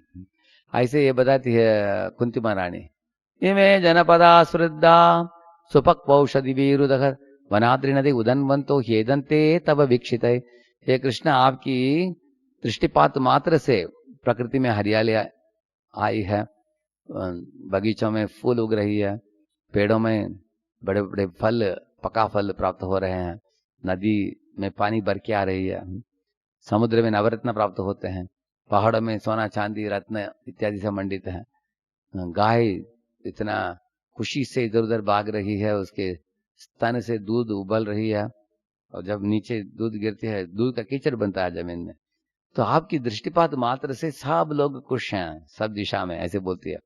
लेकिन अगर आप इधर छोड़कर हस्तिनापुर छोड़कर चले जाएंगे आप, तो सब सूखा सूखा पड़ जाएगा, ऐसे बोलती है। इस तरह यज्ञ का मतलब है भगवान की खुश करने से।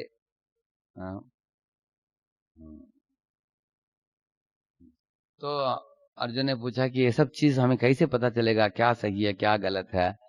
भगवान ने बोला उसके लिए हमें गुरु की प्राप्ति करके दिव्य ज्ञान प्राप्त करना है। अभी पिछले अध्याय में भगवान ने बोला अगर काम को मिटाना हो तो हम लोगों को इंद्रिय मन बुद्धि इन तीनों स्थान में बैठा है कौन, काम है। इसको मिटाना हो तो दिव्य ज्ञान को जगाना पड़ेगा। दिव्य ज्ञान प्रदान करने वाले गुरु होते हैं। तीन चीज करना चाहिए गुरु करके, तद्विधि प्रणिपाते है ना परिप्रश्न है ना सेव्या, तीन चीज। उसका मतलब वो उनको शरण जाना, जैसे सनातन गोस्वामी शरण ले रहे हैं महाप्रभु की। प्रणिपाते है ना, परिप्रश्न मतलब प्रश्न पूछना, और सेवा का मतलब है सेवा करना। सिर्फ प्रश्न पूछते जाना नहीं चाहिए, लेकिन सेवा भी करना चाहिए। तो तीनों को जो करेगा उसको जवाब मिल जाएंगे, ज्ञान जग जाएगा उसको। भगवान बोलते हैं कि बड़े पापी से भी पापी व्यक्ति को भी मैं उद्धार कर सकता हूं अगर कोई इस तरह ये ज्ञान जो है उसको प्राप्त करेगा आसानी से। ये सब बोलेंगे, अपि चेदसि पापेभ्य सर्वेभ्य पापकृत्तमः सर्वं ज्ञान प्लवेनैव वृजनम संतरिष्यसि, ऐसे बताते हैं। ये दिव्य ज्ञान मैंने जो बताया इस अध्याय में अर्जुन, इस दिव्य ज्ञान को अगर किसी ने प्राप्त किया उसको प्लव प्राप्त हो गया। प्लव जानते हैं, नाव। इस नाव में बैठकर बहुत बड़े समुद्र संसार सागर को भी कोई पार कर सकता है। अगर पापी से भी पापी व्यक्ति क्यों न हो, इस ज्ञान को पाकर वो उसका चित्त शुद्ध हो जाएगा, उठ जाएगा ऊपर वो। इधर भी ज्ञान, ये दिव्य ज्ञान की गुणगान कर रहे हैं। नहीं ज्ञानेन सदृशम पवित्रम हि विद्यते। और कौन इसको प्राप्त कर सकता है? श्रद्धावान लभते ज्ञानम। जो लोग श्रद्धालु बनकर अपने इंद्रियों को भी संयम करते हैं, श्रद्धा पूर्वक श्रवण करते हैं इस ज्ञान की, उनको जल्दी ही जल्द प्राप्त होगा। किसको प्राप्त नहीं होगा? अज्ञश्च अश्रद्ध दानश्च संशयात्मा विनश्यति। तीन लोग बोलते हैं। अज्ञा का मतलब है जानवर जैसे जीने वाले लोग, कुछ नहीं जानते, जानना भी नहीं चाहते, इंद्रिय तर्पण में फंसे हैं, अज्ञा। अश्रद्ध दाना का मतलब है ये लोग गीता भागवत गीता और पुराण वगैरह पढ़ते हैं, और श्लोक भी कोट करते हैं कभी कभी, लेकिन फिर भी इनको वो मत्स्य कूर्म वराह नरसिंह इस तरह की लीलाओं को पढ़कर लगता है कि ये क्या सत्य बात है मिथ्या बात है, वो शास्त्रों में शंका करते हैं। और संशयात्मा का मतलब है ये शास्त्र को पढ़ता भी है, बोलता भी है, मानता भी है, लेकिन जब कृष्ण की बात आता है सोचता है कि भगवान आकार है, साकार है, निराकार है, शंका करता है ऐसे हैं। इस तरह ये लोग इस दुनिया में कभी सुखी नहीं बनेंगे, ऐसे बोलते हैं भगवान। इसलिए श्रद्धा को जगाना चाहिए। तो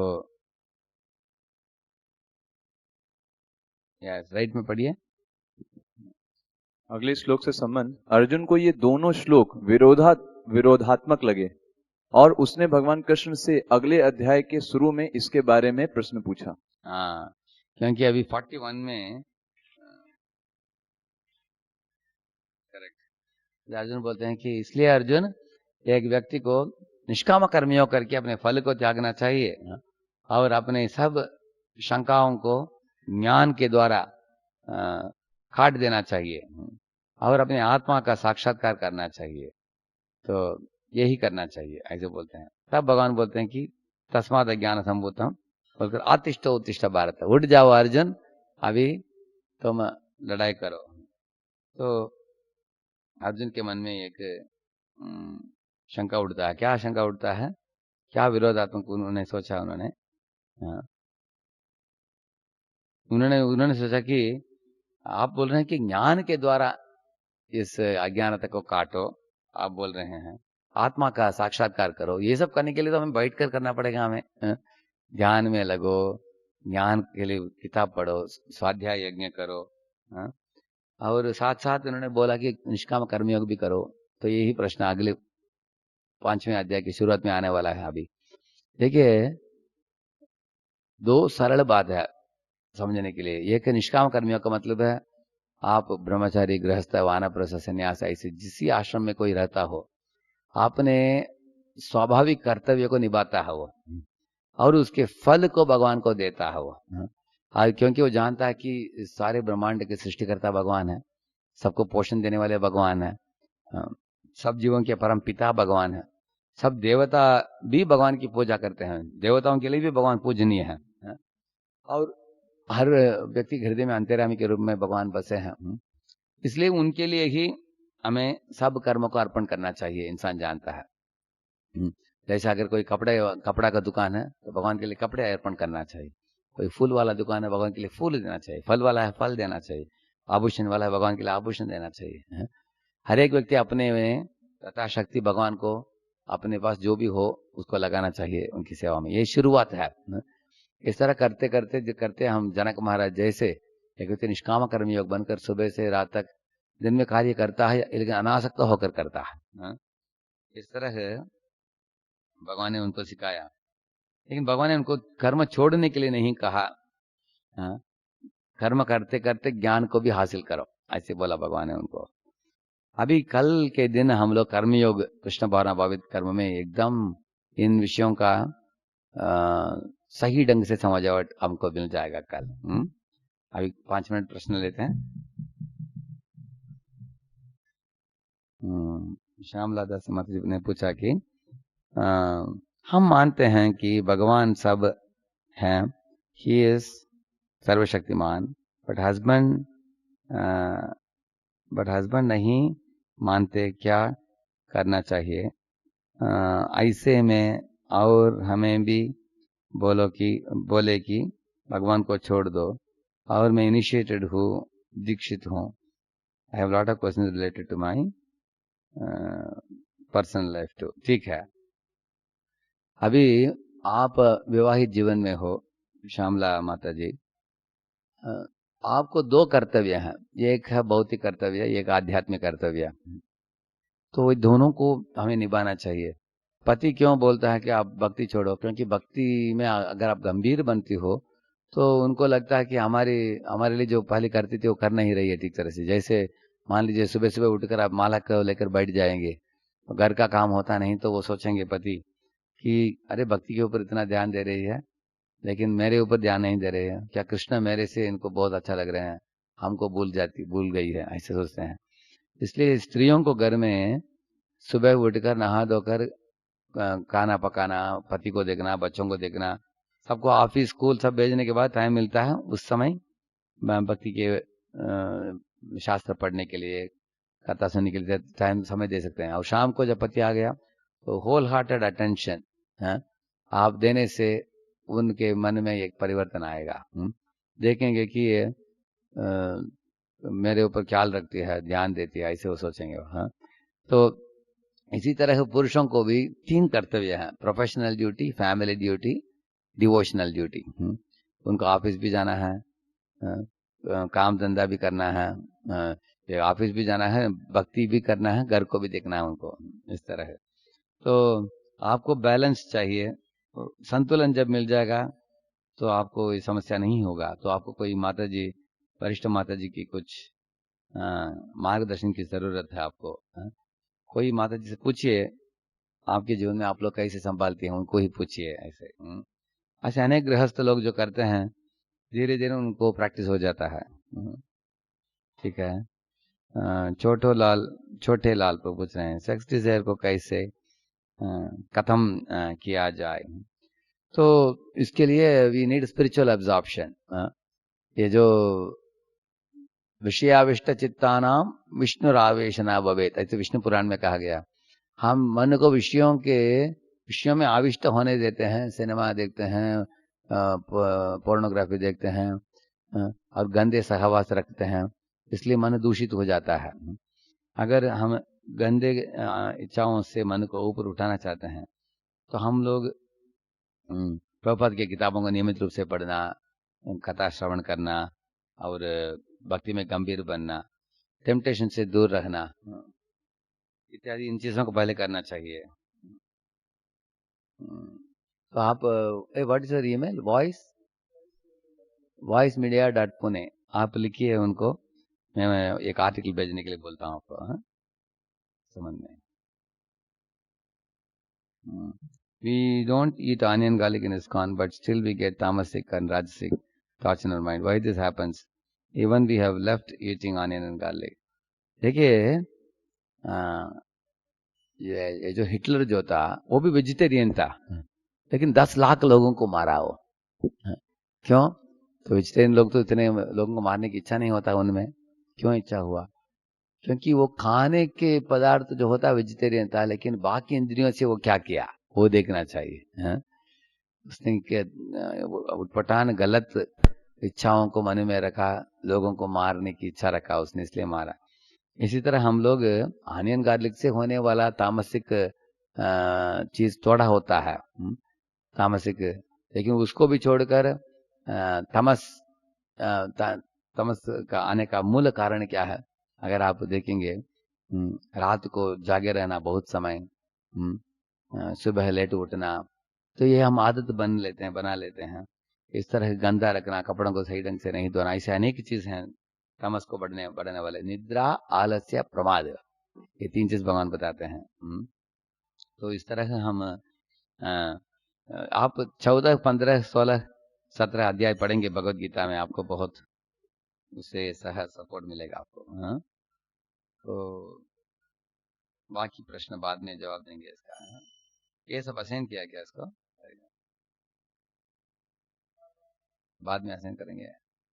Many questions are there, I think. You can answer later. I answered 3, 4 I answered now. Yeah. कितने करेंगे? Who has the mic with you?